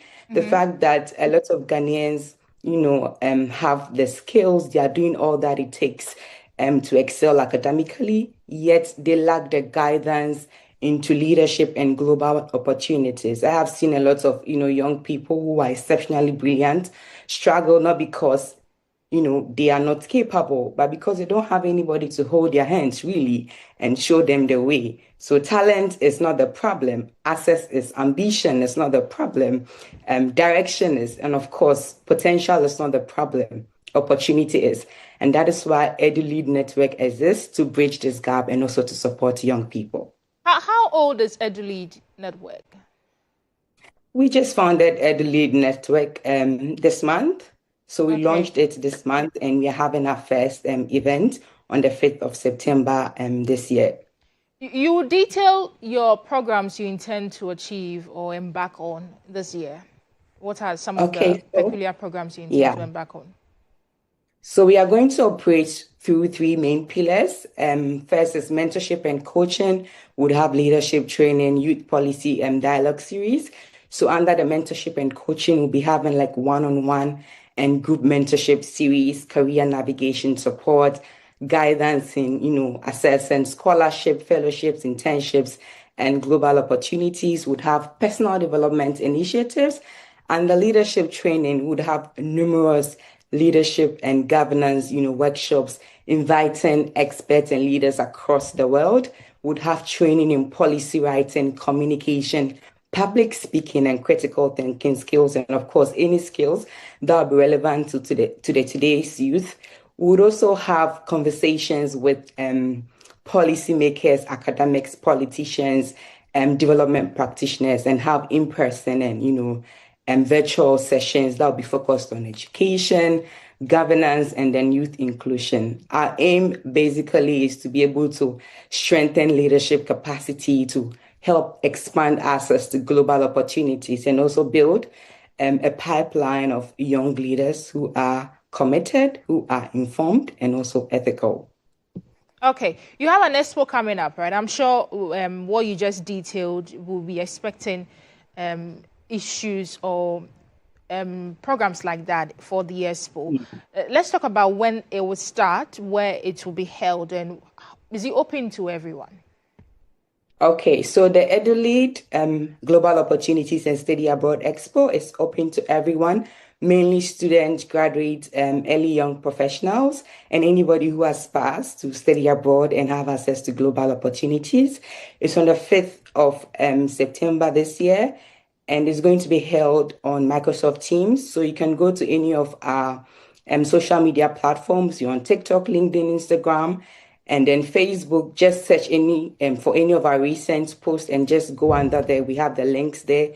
You should register afterwards. We are going to send you the link. So this EduLead Global Opportunities and Study Abroad Expo is convening, high impact speakers from leading global scholarship organizations like MasterCard, Chevening, Commonwealth. We have speakers from Oxford and the University of Cambridge. And of course, British Council will be there. And we're also partnering with the National Union of Ghana Students and the Commonwealth Youth Council to do this. So yeah, it is open for everyone. So please, I entreat you all to register and join us. Okay. Your final words to students or people watching you right now who would want to go, but they are having cold feet. Did you get my question, Elizabeth? Elizabeth, can you hear me? Okay, it seems we are struggling to get her last words. Okay, but that has been, we couldn't really hear her last submission, but that has been Elizabeth Dansua Osei. She's the founder of EduLead Network, and they're having an expo in September online, so do well to join. We'll be back after this break. Behold.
On with us is still GA Today here on GHOne television. Just gone by was conversations that Awisi Dede had, but it's time to also talk about some critical issues in Hard Talk.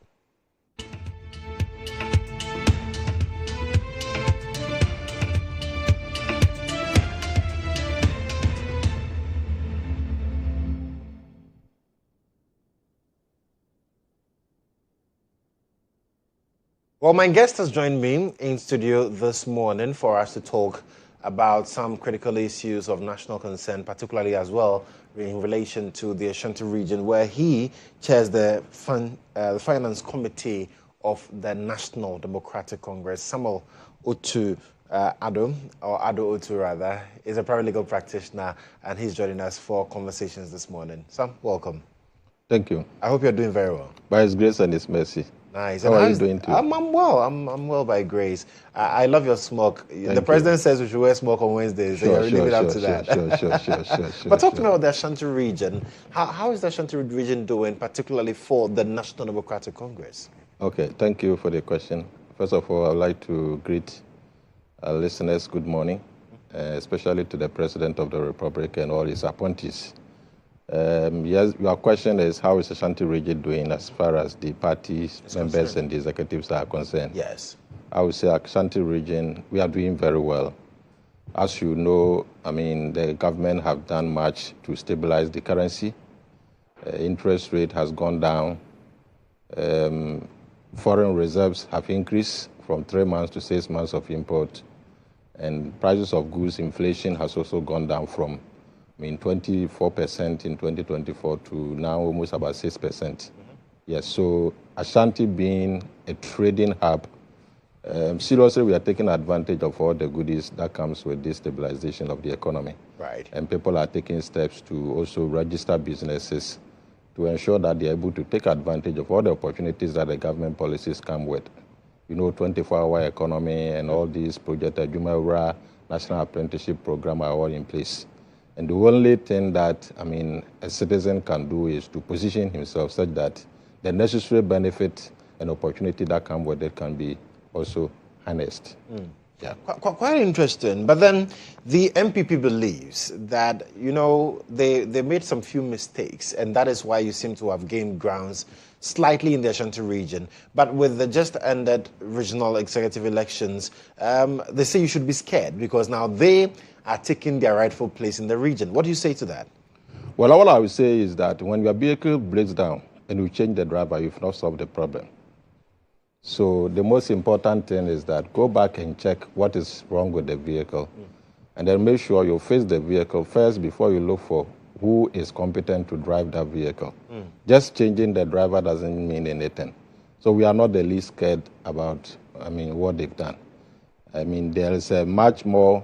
Our focus now as a party is to solidly stand behind the government and ensure that the governance for which the citizens of Ghana voted the party for, because Ghanaians don't vote based on change in party leadership. They vote based on the trust that they have in the party to deliver good results. So we are focused, as a party, we are focused on solidly standing behind the government to ensure that all the various programs that we captured in our manifesto to deliver, we work towards implementing them. And that is where the focus is on. Yeah. So you are not in the least scared at all? No. What we are planning for in 2028, previously we were having 3 Cs. This time around in 2024, we were able to increase the Cs to 8, 7 or 8. And we intend to increase it to 15 or more. You intend to increase your seats in the Ashanti region to 15? Sure. We need to do that. And if you see the hard work that we did, we did as much as possible to ensure that we have all the necessary resources to engage with the youth who are the majority and also enter into their stronghold. In the past, NDC used to do their campaign only in areas where we think we have strongholds. Right. But the difference came in 2024, where we decided to hit hard on their stronghold. And we did that effectively well. Now the people have so much trust in us. The various projects that for over 8 years they couldn't complete. seriously, government is taking steps to complete all of them. So we are hospital now, the roads network are being laid, being asphalted, and efforts are being made to ensure that the hospital is commissioned, the patients get access to it and use it. The Kajetia market, government is putting in place measures to ensure that the market also, the second phase also comes to fruition, because the Asante region is a hub for trade. Right. The Follow market is also in session. Various roads from Santasi roundabout to Boise area enclaves. Anyankwanta, yeah, they are all, contractors are on the road seriously working on it.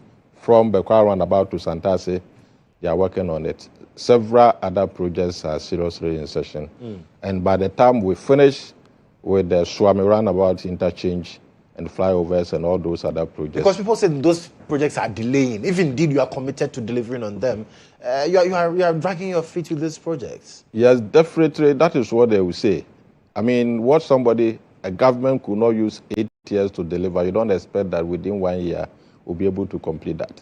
And one thing we need to understand and Ghanaians need to know is that most of these projects that MPP started, there was not a dedicated fund for it. And so once government comes to power, you need to make sure we have dedicated funds. Now, what government is doing now, in the past they used to borrow so much, yet they couldn't deliver much. Now we are not borrowing, we are generating the resource locally. And we are making sure that every project that government is doing, there is a dedicated fund for it. The Ministry of Finance, through Parliament, has introduced what we call commitment authorization. And now every project. So we are making sure that every project that government put its hand in, there is a dedicated fund for it. So we don't spread our resources thinly across various areas without getting the needed value and benefit for the ordinary Ghanaians. Yeah. So they should just exercise patience and watch and see that by 2028, when all these projects have been completed. And one thing is that, yes, some of the people made the complaint that, okay, we left Agenda 111 projects. Exactly. Why are you not completing them? And Why that's are you starting? what I was coming to. Why are you starting? You have abandoned projects that are already existing in the region. We've not legacy projects, if they. We've not abandoned them. We need to allocate the resources in a more effective and swift manner. Government has directed that we should select at least 35 of these Agenda 111 projects that are key. And then we allocate funds for it to be implemented or to be completed as quickly as possible. As I indicated earlier, there were no funds allocated for these projects. So we need to investigate and make sure that we have funds for it. Right. Mind you, we cannot put all the funds into those projects. There are also other pressing needs that, people government needs to do to ensure that life is in the balance. Yeah. Well, generally, your government, the NDC administration led by President John Dramani Mahama, has talked about stabilizing the economy, but there are a lot of critics who say that even though generally the books look good, it does not translate into the lives of the people. So the reset is only happening for NDC members. Ghanaians are not feeling the reset. Thank you for the question. I think one thing that the Ghanaians needs to know, the difference between MPP and NDC is that whereas MPP come to power and they focus only in empowering their members, NDC come to power to ensure that there is fair play. The opportunities is created for everybody to benefit. Now, no government comes and distributes money left, center, right to individuals. It's up to you, the individual, to identify opportunities and harness. Government responsibility these days, unlike the past, where somebody could be employed and work for 40 years, 45 years before we go on retirement. Now, government responsibilities these days is to set the basic economic framework and ensure that all the indicators that are necessary for a private business to strive are there. So what the government has done, unlike in the past, where our international reserve depleted to a point where we could not even pay our foreign debt. In 2022, we have to run to IMF and beg for support because all our reserves were depleted. Inflation went as far as 54%. exchange rate skyrocketing to almost 20 cedis per dollar. Now, all these indicators are stable and they have improved. The cedi has appreciated for more than 41% over the past 1 year. Interest rate now is between 10 to 15% for most of the banks. Inflation is down to about 6%. So all that we need to do as citizens is to identify where our skills set meet opportunities, and then target and then harvest them. Now, the benefit is to every individual. Yes, even though our party members, most of them are complaining that, oh, we've not gotten anything. Yes. Is it they're still waiting for 24-hour economy? No, 24-hour economy is already in place. The policy or the legal framework needed to push that 24-hour economy project is already in place. The explanation is simple. 133. One job, 3 people, 3 shifts. That is all they are looking for. And they've not seen that. Yes, it cannot happen as a miracle where you just wake up and then one job, 3 people are doing it. Now, what we are saying is that if you take GHOne, for instance, yes, assuming you operate for 8 hours, you still pay for the same rent for this particular facility. True. If you have an accountant, you still pay him for the same 8 hours. And they still prepare accounts and report for activity that was run 8 hours. Now, whilst Ghana is awake, some other countries, they are up. Now that we are here, some countries are preparing to go to sleep. So why do we face our economy for just 8 hours when we are still paying bills to cover 24 hours? So what the 24-hour economy is doing is that government is providing the framework, the incentive packages that companies that are willing and ready have the capacity to operate 3 shifts instead of focusing on just 8 hours. Now you can increase it to 2 shifts.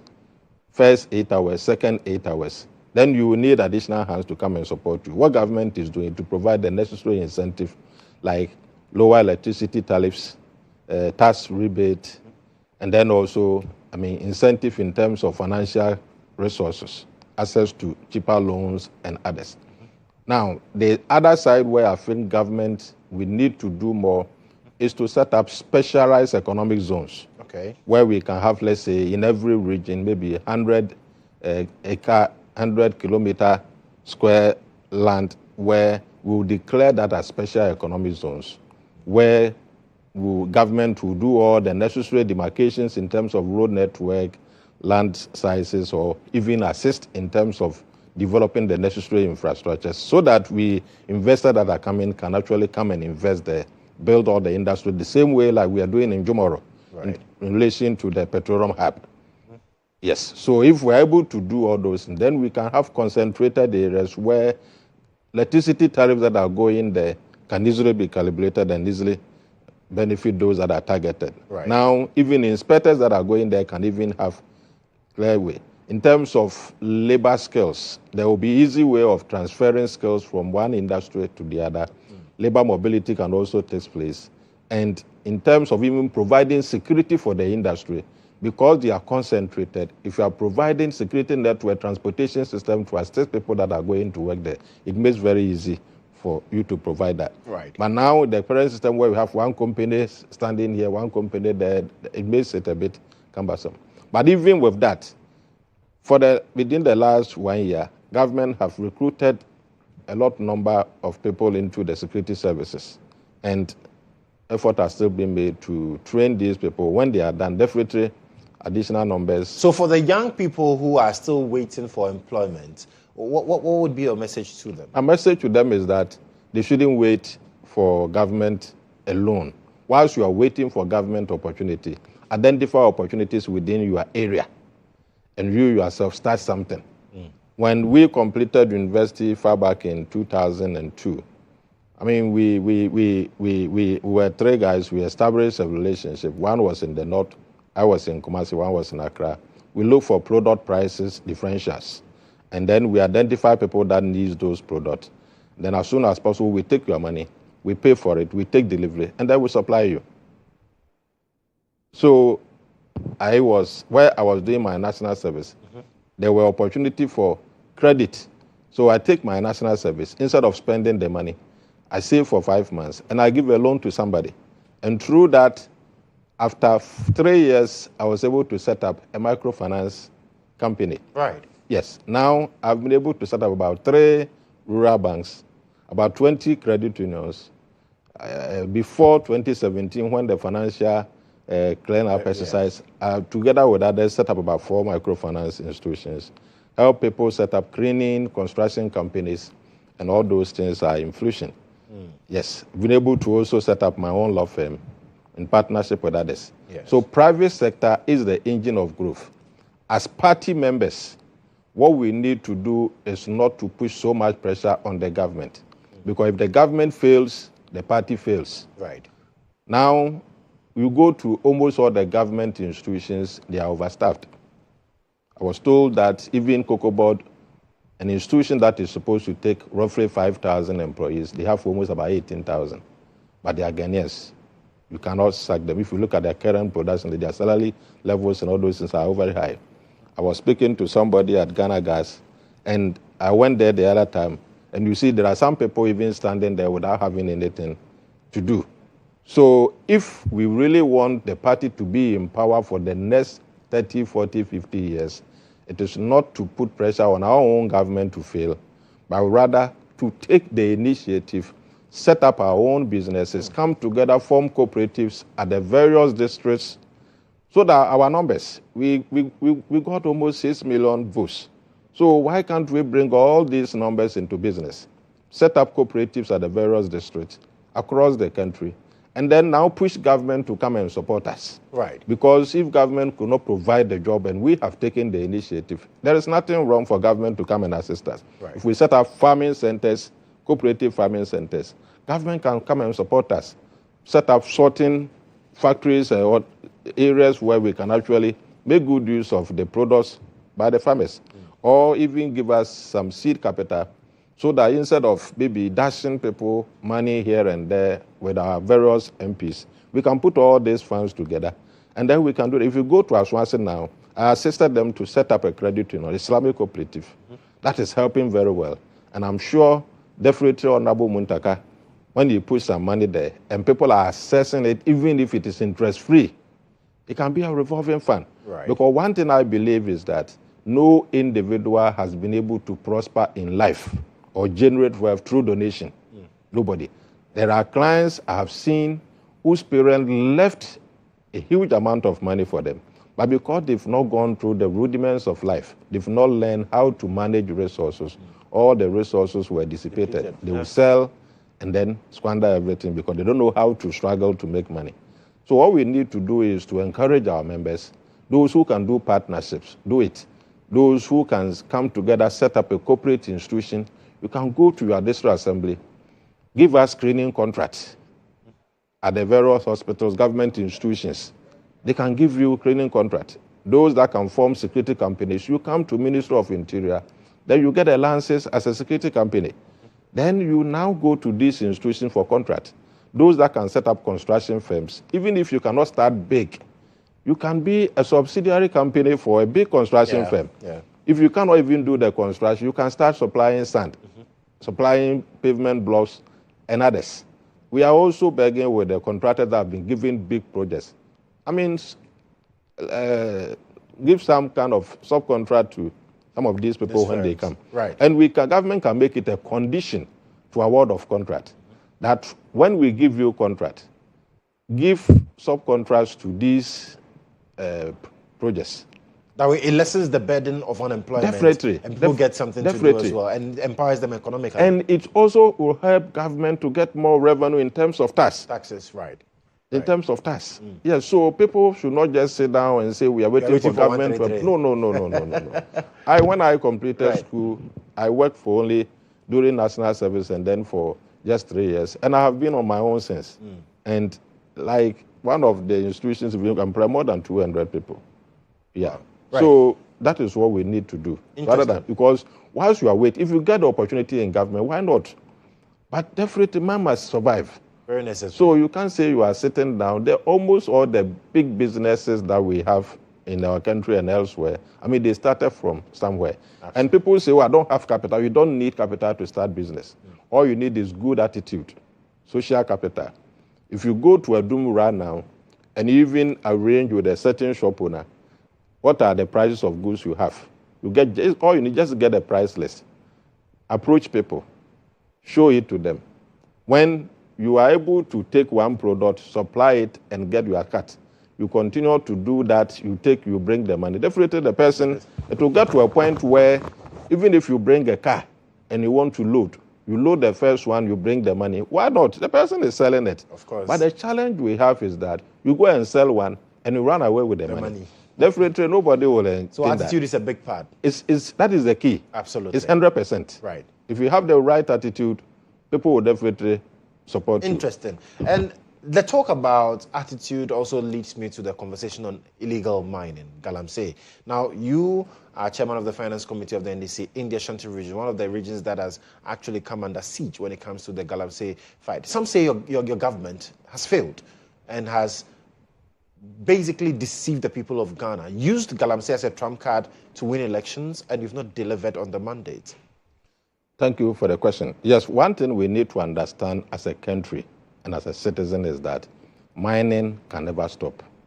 Mining is been there from time immemorial and it will continue to be there. Now, if you look at countries all over the world, Ghana is not the leading producer of gold. We have China, Russia, USA, Australia, South Africa, and all these countries producing gold. It's a resource that God gave to us, and we definitely have to take the benefit out of that. Now, the question is, why is it only Ghana, our mining is creating problem for us?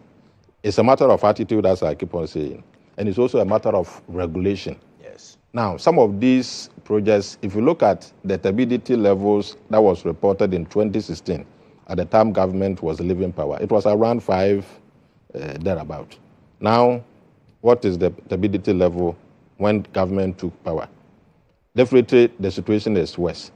Now, I know what government is doing is that now they've set up an inter-ministerial committee involving the military and others, and I know some key spots have been declared as security zones.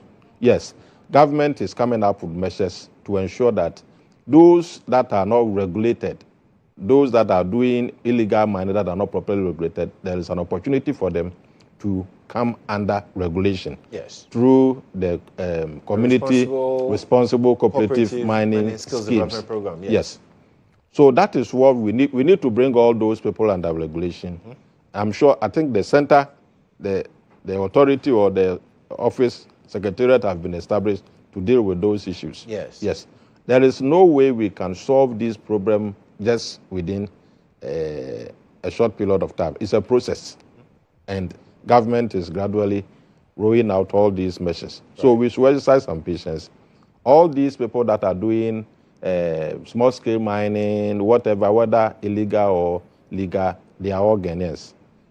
Though we shouldn't encourage them doing what is not appropriate. Right. But we need to also follow rule of law. Government, in addition to that, through Parliament, has come out with the Public Tribunal Bill, which is going to ensure that those who do not comply with the rules as set by the law will be taken through the due process and be dealt with.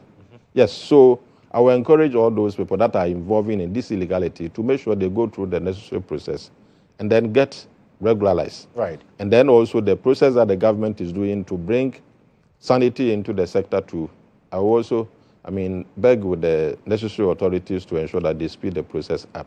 But there is hope. Yes, there is hope. Because we Right. cannot say that if you look at the benefit that we are getting from this gold, we cannot say that because some people are doing things that are not good, the entire sector should be collapsed just because of 1, 2, or 3 bad notes that are in the system. Because the accusation is that the administration is benefiting from illegally mined gold, and that's why it's difficult for you. Looking at even the gold board issues that have come up, so much money we are raking from gold board, and the minority, for instance, believes that, well, one, indeed you are getting the gold from illegal miners, and so you can't clamp down on them, and two, you are recording too much losses for a country like Ghana, $1.7 billion.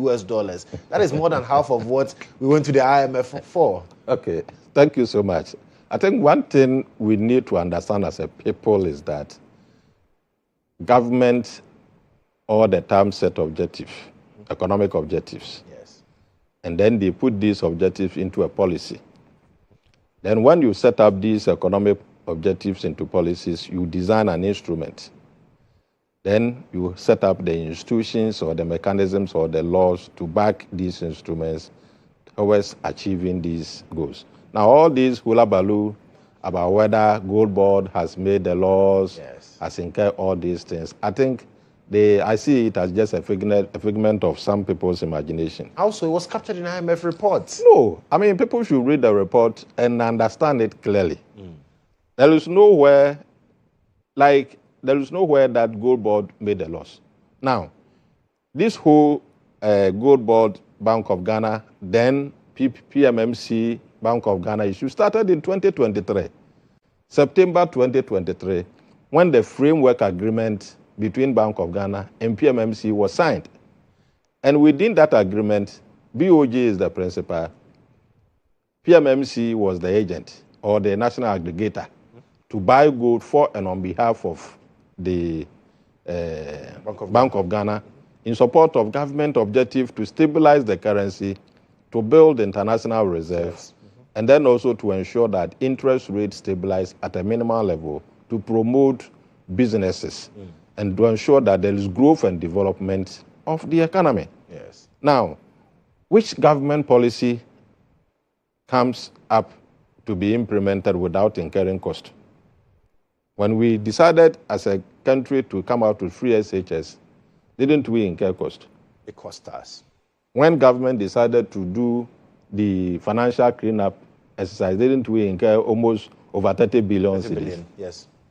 When NAPCO and all those policies came, didn't we incur cost? So it's policy cost. It's a policy cost. Right.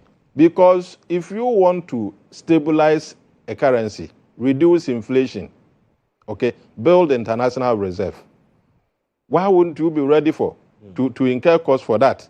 There is always a cost. The key question they ask is, why not Tom gold Boka? We are selling gold. Let me just. It's not a car. The thing is that when you buy a house, and you do insurance, you decide to do cadastral of the total land, and you decide to hire watchman to watch the house or to paint it and do all those things. These are incidental costs that comes with it. So if you incur a cost for maintaining your house or to make sure that your people are able to live in the house in a more comfortable manner, then somebody come and say your house is beautiful. Then he later turns out and say, but why did you incur so much cost in doing all these kind of issue? Can you say that at one point you are praising the farmer for having a bumper harvest, and then you stand on another side and say, why did the farmer use manure or fertilizer? Right. You get a point. So, yes, the only challenge is that instead of putting the whole expenses of stabilizing the currency, the gold project on the Bank of Ghana bill, the Ministry of Finance should have captured it in this budget from 2023. That is what the government then failed. It is not the fault of this present government, no. It is the fault of the previous government that established the framework in 2023. So the challenge is the framework for the domestic gold purchase program? Yes. Because not necessarily because of the setup of Gold Board? No. Okay. The challenge is the framework. The framework in 2023 was that Gold Board should buy gold and PMMC should buy gold for government. Then I will pay you 0.5 something percent as service fee, 0.2 something, I've forgotten the exact figure, as saying to test the purity of the gold and several other things. And then in addition to that, gold was being smuggled. There were several reports before that people were smuggling gold. I mean, the market was not regulated. We have Men's Gold and several other individuals, Indians, foreigners coming in, and everybody doing whatever that they wanted to do with gold. Right. Now, government comes in and see the opportunity. Under the MPP regime, gold for oil, you set up agreement with PMMC, and then you said the cost, BOG had that arrangement with them. During that time in 2023, only 7 to 10 tons of gold were purchased, and they incur a policy cost of over 120 million. In 2024, they were able to buy about 18 tons. and about 450 million was incurred. Now, in 2025, if we are able to buy 37 tons, 37 tons, and then they've incurred 1.7 billion, what is wrong with that? So the issue is not about gold board. The issue is the fact that the process and the procedure in coming up with the whole policy was not the way that it should have been. Right. Ministry of Finance should have budgeted for it like any other policy. And then it goes through the budget, Parliament approves it, then the cost goes, rather than putting it into Bank of Ghana balance sheet. So what IMF is saying is that, no, take it from your balance sheet. Put it on government sheet. And that Atuforsen has done it. Absolutely. In November 2025, when he was presenting the 2026 budget, he captured this and that. Right. Now, Gold Board has its own seed fund. And that is why when you look at Gold Board balance sheet and P&L, they have a net surplus of 5.4. The difference between the net surplus and the operational surplus is the money that government have now given to them as a revolving fund. Right. Towards that project. Right. So the fault is from Afenyo Markin's government that they didn't do the right thing from the start. But once Gold Board takes over from PMMC, definitely the 2024, that was where the government came to power. Yes. And within that period, can you change the law within one day? You couldn't have done that. There's no way you could have done that. So, Council, now the people of Ashanti region have enjoyed your leadership as chairman of the Finance Committee. The party will be restructuring going forward. Should they still expect you to be their chairman for the Finance Committee, or there's something else you're looking at? Yeah, I think the people of Ashanti region have seen the enormous potential and contribution that we can make to the party. Right. Now, the unfortunate incident that happened in August last year, where we lost our representative from the National Vice Chairman position, Honorable Samuel Sapon. Yeah. So, in consultation with among leaders in the region, I mean, there is a proposal that when the time comes, I should represent the region on the slot of, that is the National Vice Chairman position. Right. Yeah, to help, I mean, dynamically revive the policy issues of the party. Basically help, I mean, create a framework where party members who have suffered, contributed over the years to help the party come to power, and they are going to do more to ensure that the party remains in power, at least into the foreseeable future. They also benefit from their toil. Right. Yeah, so when the nominations opens, we will definitely be going for the National Vice Chairman slot. Yes. And with the experience you've gathered from the grounds, because you talk about cooperatives here, microfinance institutions, so you are more concerned about the economic empowerment of the people at the grassroots. How would that translate into... Yeah, what we need to understand is that if you look at Ghana now, our democracy has become a democracy of elections. Elections, transitions, appointment, vetting, and then peace building. Oh, accept the results and move on. But that shouldn't be the purpose of democracy. In modern democracy, the focus is on empowerment, capacity building, okay, resourcing the people. Now, China says they want to make sure at least 200 million people become billionaires. What are we doing as a nation to empower our people? Is it just about joining queue to vote and then when your party wins, you celebrate? They play songs and then you dance and you celebrate. No, that shouldn't be the main focus of democracy. Democracy, if you look at now these days, the number of people that, I mean, are standing on the roadside begging for stipends and those things, it's not good. Now, when you go around, we have our senior members who have toiled for the party for more than 30 years. Their living conditions are not good. Yeah. I think we need, as a party, to immediately conduct an audit and a census of all these senior members and see how best we can design some, even special health card, have an arrangement with clinics and hospitals and pharmacy shops, such that these senior members, at their age, at least those that have 65 and above, that have served the party, they need to be given some kind of support. Right. You go to hospitals, some hospitals and pharmacy centers, even some of them will be willing to give it to her for free if the party is leading it. It's all part of the sponsorship package. Right. So that these senior members can take their card, which is a special recognition card to senior members that have served the party. You go to these pharmacy shops, and then whatever medicine you need to maintain yourself, not that they will give it to you. You go to this hospital, and then they support you. Right. We also need to make sure that we set up a special endowment fund for business incubation, because as a party, we need to make a conscious and deliberate effort to set up sustainable businesses. Whether we are in power or we are not in power, we should be in the business of creating employment ourselves. Absolutely. Yes. So we can set up a national endowment fund for the party, where through that we can make strategic effort to invest in certain strategic business. I'm told some businesses, multinationals, are even owned by ANC in South Africa. Yes. And they make a lot of money. When those profits come, assuming, let's say, MTN is for NDC, then the profit come. And then we distribute 50% to support national campaign, 30% to support the national headquarters and some others, 20% to the grassroots and the branches to support them.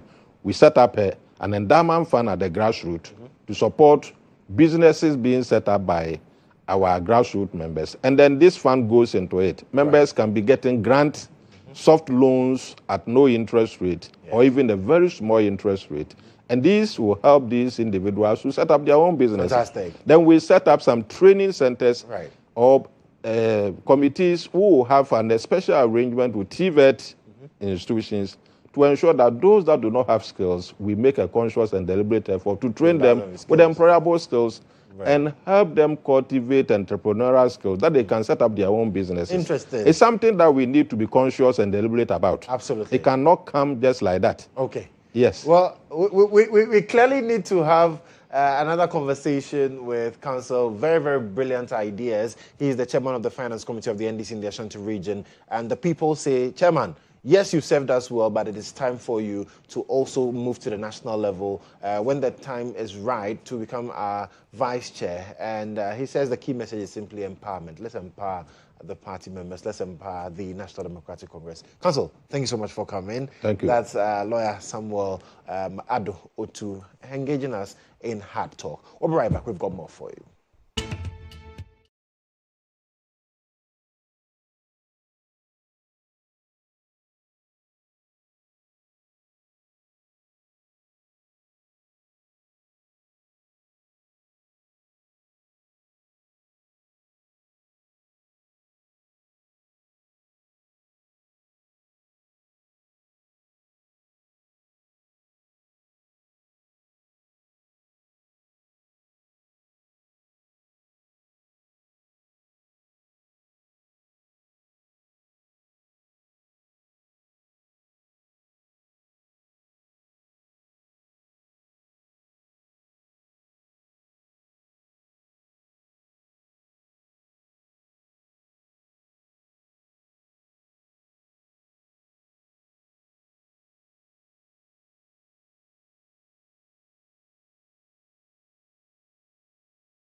With us, this is Jay today here on GHOne television, and our next conversation is focusing on the National Maulid Health Walk. And I've been joined in studio, and I love this combination in the studio. Well, I'm sure you get to understand pretty soon why I'm excited about this, because I have in studio Rufai Kasim. I also have Mohammed Mahfouz Bashir, and forgive me if I murder your names. Pastor Alex Brown is here, and with Carl Desmonds, and I also have Alhaj Jibril Fulani and Alhaj Edmond Jalil Ahwalu. Gentlemen, welcome. Thank you. I hope you're doing very well. Very well. You are. Fantastic. So, the National Maulid Health Walk. Talk to me about it. Okay. Assalamu alaikum, beyond the barriers that hold us captives, as slaves of our conscience, preconceived ideas and perceptions. My name is Honorable Mohammed Mahfouz Bashir, the Executive Secretary to the New Fadama Youth and also the Secretary to the Planning Committee of the National Maulid Health Walk. The National Maulid Health Walk took its inception in 2018. Okay. So from 2018, this will be our 8th edition. We're supposed to have had our 9th edition this time around, but due to Corona, we skipped that year. So we're having our 8th edition this time around. Okay. So the National Maulid Health Walk is basically a youth prayer-based program that brings almost all the Zongo communities across the country all together at Fadama, the residence of the National Chief Imam.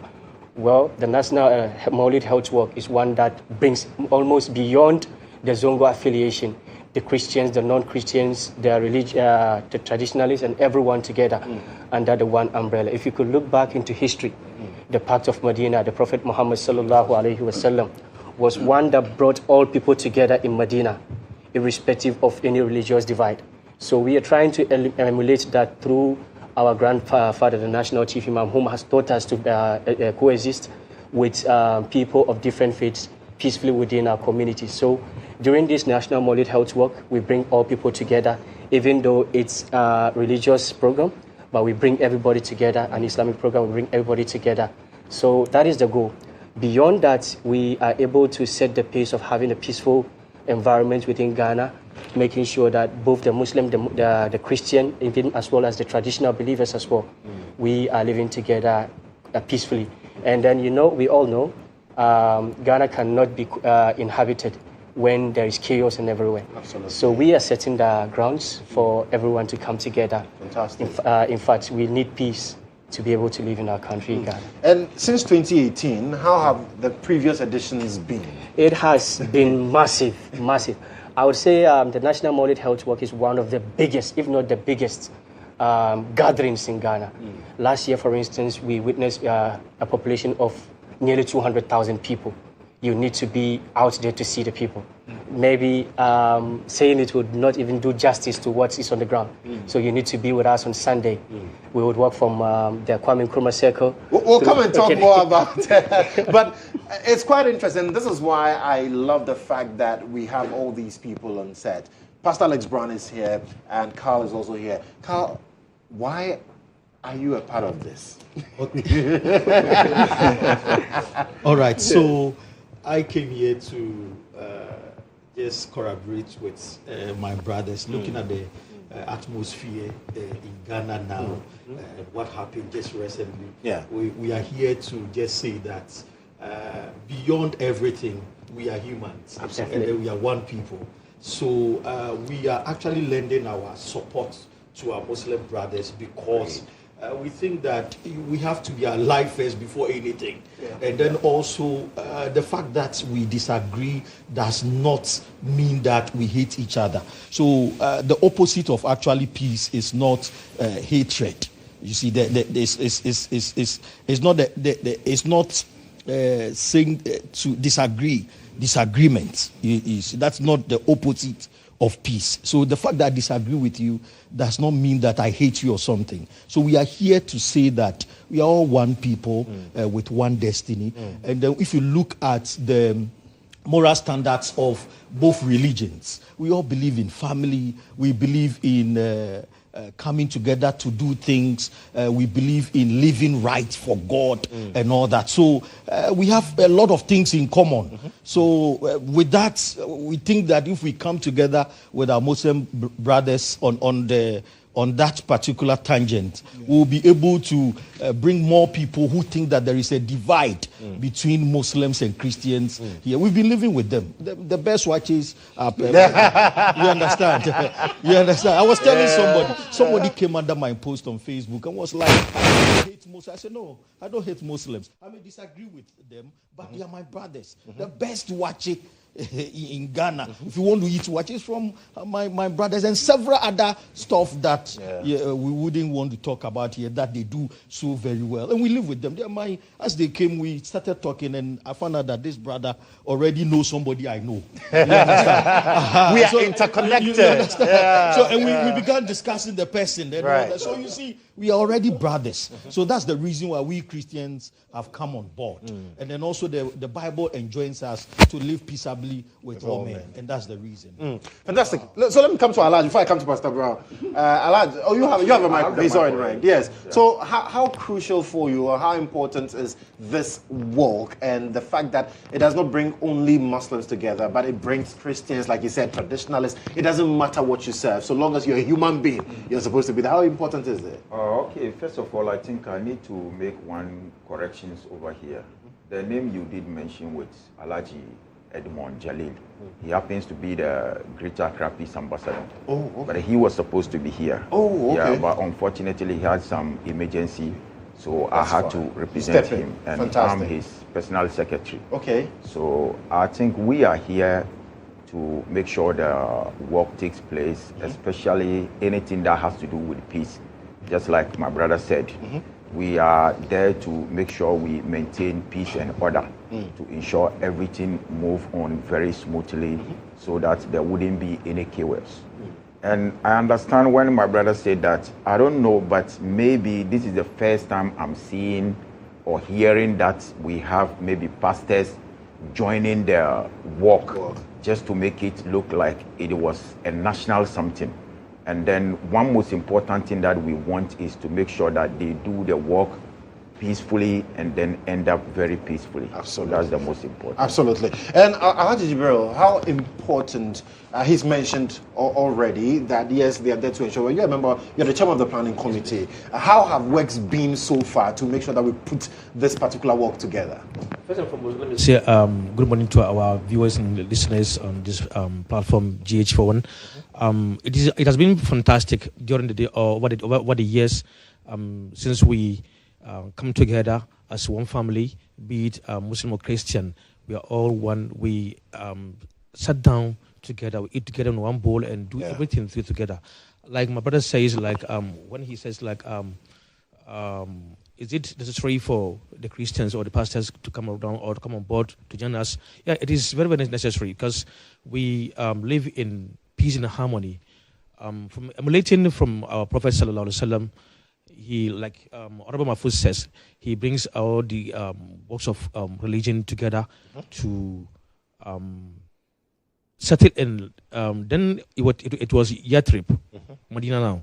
So we sat together. Even we have a MO, memorandum on the understanding. No one will like go beyond whatever he is told to do. So it is very, very, very necessary that we have come together as one family. Being in Ghana, like we are the oasis of peace now, as it stands. Yeah. So we have to make sure we do with it. We do what we can to make the peace exist even more. Fantastic. And before I come to you, Pastor Alex, Rufai, the young people of this country, we are told that if there will be peace, it depends on us. Yeah. If there will be chaos, it depends on us. So we are very, very crucial when it comes to this conversation surrounding peace and all. So what will be your message to young people today as we get ready for this wonderful walk? So, when we say peace, before I even talk, let me introduce myself. Yes. I'm Rufai Kasim, CEO of Calovan Group. So I'm known for connecting diaspora. So there's nobody you want that we can't put you together with. So that's my specialty. Yes, sir. So when I came down I want Trump. There's nobody. I'm telling you, when it comes to the Hollywood, there's no. So when I came down to Ghana, I was like, okay, we want to do something to help the youth because they are the future generation. Absolutely. So actually, we have a podcast, Tap Youth, that will give the youth access. And so far, we brought some of them. We gave them scholarship to go to the U.S. to study. So when I came in, I spoke to my brother, Pastor Alice. I was like, we want to do something great, something that we can put together about skills. Because most of the time they have nothing to do, so they have spare times. Yeah. So they're always available for chaos because they're not busy. Because right now, there's no amount of money you can give me to go do something because I don't have the time. So when I spoke to my brother, I was like, because he already, Bola, shout out to Bola, he's been doing great, giving PR the Institute. Yes, Bola been doing great, giving the youth opportunities and all that. And Pastor Alex too is doing a lot of great stuff. So when I spoke to him, he said, oh, how can we do this together? So my brother, I realized that they have a health walk that's coming up. So I said, no, let me write a letter and let's introduce, invite all of them, the pastors, the Christians, because we are all one. Absolutely. And when we say love, love means peace. So if there's no peace, that means there's no love. Mm-hmm. So when we spoke, my brother, Pastor Alice, he agreed. He says, let's do this right away. Set up a meeting and we got together and then boom, we out here. And then so the message we want to tell the youth is there's still hope. We are here, that's what we're trying to do. And the walk is not just something that we're going to do just one time and go. It's what comes after the walk. And that's also, we want to build workshops, train the youth, give them opportunities, and that's what we're trying to do. Fight the drugs, because there's a lot of drug abuse too out there, that we want to let them know there's more than that. Right. There's more than that in life. Right. Life is good. But you sit there and you don't understand, you have nothing, they don't have a purpose. And that's something that we want to restore the hope. You get what I'm saying? So let me bring Pastor Brown into it now, because I know the work you do at BR Institute. You're the team lead. A lot of young people go through the BR Institute. You're equipping them with skills, business ideas, helping them to fine-tune their ideas and all. How are you marrying all of that to? Thank you, Joshua, and a very good morning to all of us. Bolare, thank you. So, BR Institute, it's a household name now.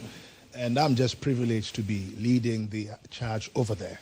Now, when I got the call and he gave the details that, young people from the chief imam's office and blah, blah, blah. I said, no, let's meet. Let's talk about this. Let's look at how we can integrate all that we are doing now. What is the value of living? Why should anybody aim at peace when you don't have anything to live for? So I said, okay, I would do this on the condition that we would get to a point where beyond the walk, we are helping the communities. So the special focus on the Zango communities. We are helping them to now attain new skills, and then BR Institute is leading the charge to develop ideas that are there. We can build you from just it being an idea sitting on your mind into a venture on the ground. Now, when we had that conversation and there was an agreement, we said, okay, then let's kickstart. So for us, it is a conversation that has just begun, which is not going to end with a walk. No. Okay. The walk only begins the full picture. And what we are going to see beyond the walk is that we will be visiting the various Zangos. I'm sure Honorable and his team would make that workable, because we should have a system where at least by the time we've crossed this year, 1 or 2, 3 companies are birthed from this engagement. And it's possible. Now, at the BR Institute, people coming there sometimes with just rough ideas. Pastor Brown, hold on for me, because I will come and talk more about it. But I need us to quickly cross over to Kumasi, where the Environmental Protection Authority, they were here in the studios, they are launching a campaign against the ban of styrofoam and polystyrene products in Kumasi. We are going to briefly go there and give you a feel of how things are shaping up. We'll come back to the studio, wrap up this beautiful conversation, and then we can fully go to Kumasi. Let's go to Kumasi now. Accra was very well done. But we went on a bench. We said that no one.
My name is MFA Akosiadeti, and I shall be captaining this ship with Papa Kumasi right here in Kejetia. We're coming to you live from the Ashanti region, the heart of Ashanti region, the heart of Kumasi, Kejetia itself, where all the business decision gets taken. But we came here with one message. In line with the president's directive that we ban the use of polystyrenes, particularly styrofoams, or what you know, by the 1st of January 2027. We started a very good and sustained campaign in the Greater Accra region, the Central Business Center in the Greater Accra region. The market women, all stakeholders, important dignitaries were there and supported this initiative.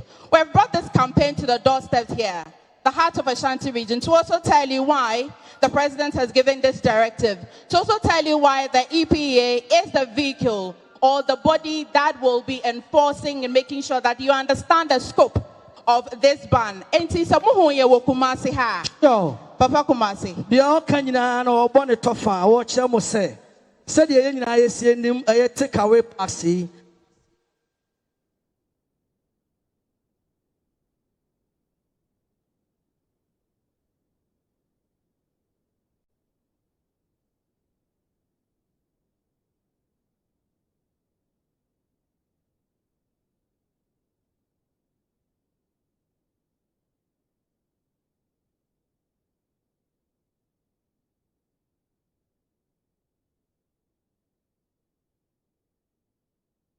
So we'll be taking you back to Ketia and bring you the EPA's event there, the launch of the ban on 1st of January 2027, total ban. And so they're sensitizing the public in that. But let's come back to our conversation about the Molid Health Walk. Pastor Brown, before we went, you were talking about how you are expecting that the leaders here will provide the opportunity for you to now train the young people, take the ideas from incubation and help them shoot off. Yeah, and I believe that will be happening because we've had lots of conversations behind the scenes. Okay. And thanks to, in fact, I call him Monte Carlo.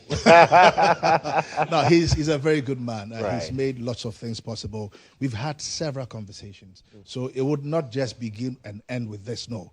Beyond here, beyond the walk, which all of us will be there, beyond the walk, we'll sit down and structure it.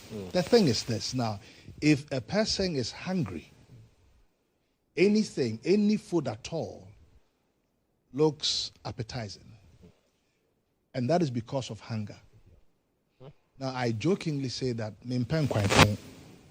I don't like useless soup because by the grace of God, I'm not hungry. Yeah. So I can pick and choose what I want to eat. But to a hungry man, Every it's soup just is to soup. put body soup is soup. Now, how can we ensure that a lot of our compatriots, a lot of the young people, not even just the Zongos, but everywhere. But of course, because of this conversation, we will start from the Zangos. That's fine.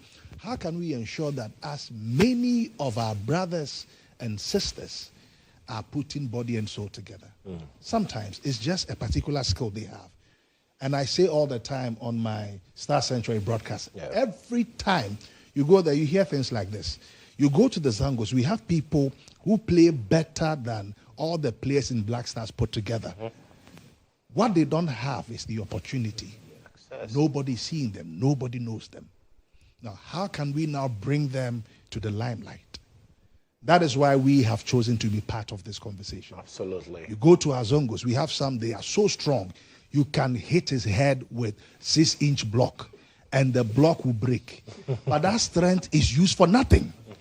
It's just going into land guardism and some things. Okay, how can we now redirect this strength, this skill, this ability into a venture? That is what BR Institute, the Bolare Institute, stands for. Right. And of course, we are excited to work together with TAP, the Access Point app, to make this possible. Right. So you are strong, you are skilled, you can do anything beyond the walk.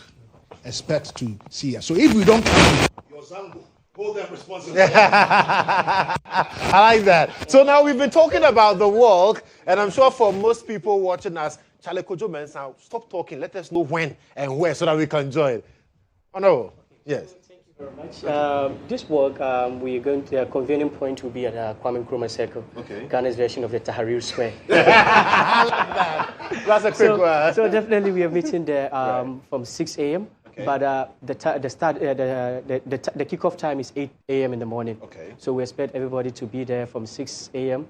and from 8 a.m. We start working from the Kwame Nkrumah Circle through Caprice, through Alajo, Abeka Junction. Then we zoom into Fadama. Right. So everyone. And when are we doing it? On the 30th of August. That is on Sunday. So 3 or 4 days away from today. Fantastic, fantastic. So I'll pick your final words, and let me start with you, Carl, in terms of your message to both Christians and Muslims. I mean, we've talked about it. Let's cool tempers. Me, I am a Christian. Guess what? My lead producer is a Muslim. My friends are Muslim, and my Muslim friends, the female ones, are my good friends because they understand things. Papa. So how do we ensure that we keep this lasting bond?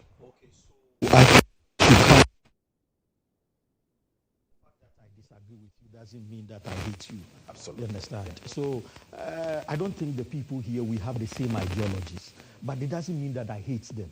You understand? So we should come to that point where we know that it does not mean that somebody once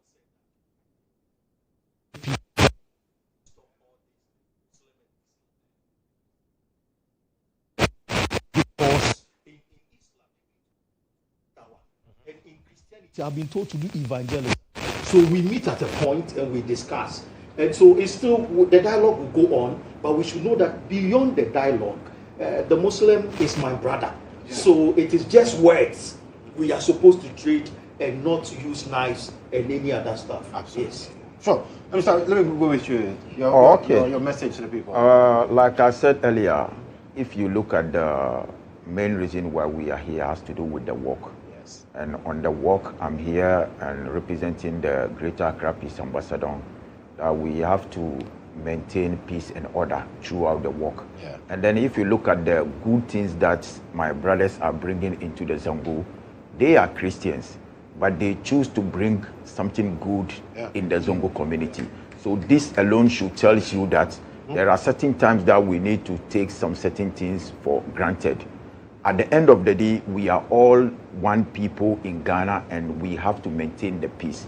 And then we live the life of the Prophet Muhammad sallallahu alaihi wasallam, because he led by example. And if you look at the people that believes in him, there are times in his prophethood that Christians even come to give him things to keep for them because of the trust they have in him. So as a Muslim, we need to lead by example and live the life he lives while he's alive. Right. Thank you very much. Alaj, briefly. Yes. Thank you so much. I will chip in what my brother said, what my pastor said, we should look beyond the work.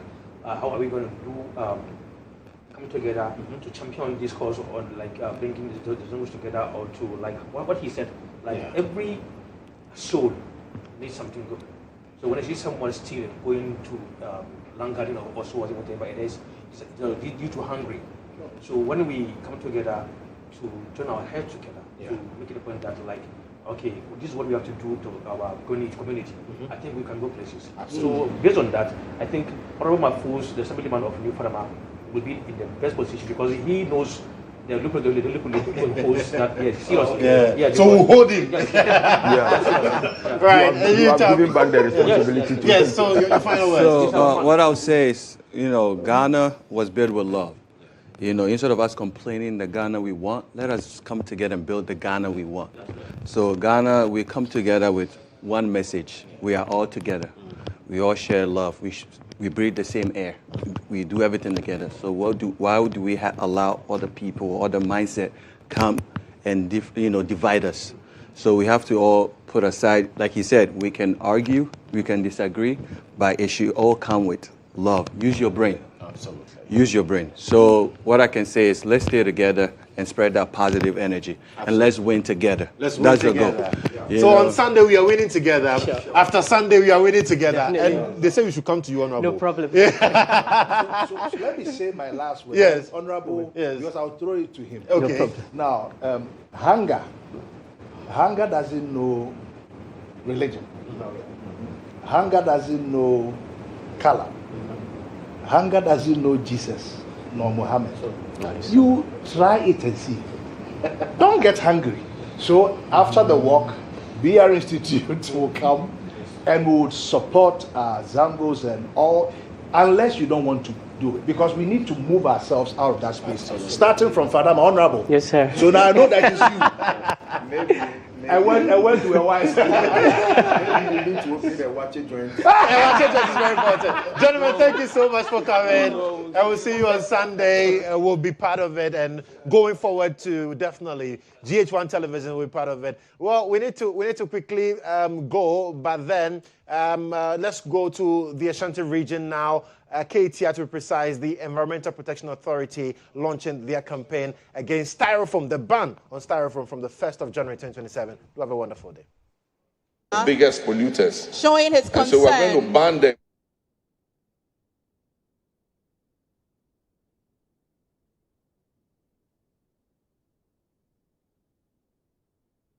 Manufacturers and importers of styrofoam. We're coming to you live with the Ministry of from Environment. So we're going to ban the importation of in the Ashanti styrofoam region. and production of styrofoam This is in a Ghana. sustained campaign awareness by the Environmental Protection Authority on how the country has decided to ban the use of polystyrene, styrofoam, and its related products. By the time we end this conversation or this campaign today, you will know that different types of products. And you take away nipple. What are you trying to say? See you Nankasa Bekasa and I will be who say, you take away nipple. There are many other polystyrene products in that line that will be banned as well by 1st January. So you've heard from the president. You'd also hear from the CEO telling us the scope and how we intend to journey you, work hand in hand as stakeholders till the 1st of January 2027 when this ban will be effective. But you have heard from the president, you hear from the CEO a bit later. But Papa Kumasi, and now for fire near Omo, Eti Kumasi Hano. Sure. Omo so say Omo J. Sa in Shisaya, a buying Edia Tokwemo, now you say ye tear Omo, one and any Rebecca suffers. Okay, sir. Ye Jaka Senimunidia, na ye Jaimu Diama, Yania Diana. Honorable Michael Afrani. Pacha Momon Sama, Honorable Michael Afrani. Abra ono so den adu sem ebe tuja amai. Oh, bon sem man o Michelle, bon sem. Bon sem. God bless you. God bless you. Na ya every 1st January. Ya property be sam back. What you say? Aha. Ya dabu nyina mo se. Professor Nana Brown Kruche, the CEO, Environmental Protection Authority. You was a team of young couple of Rebecca Tree. Said the Baya will be a betty in a year. You know, you two, sir.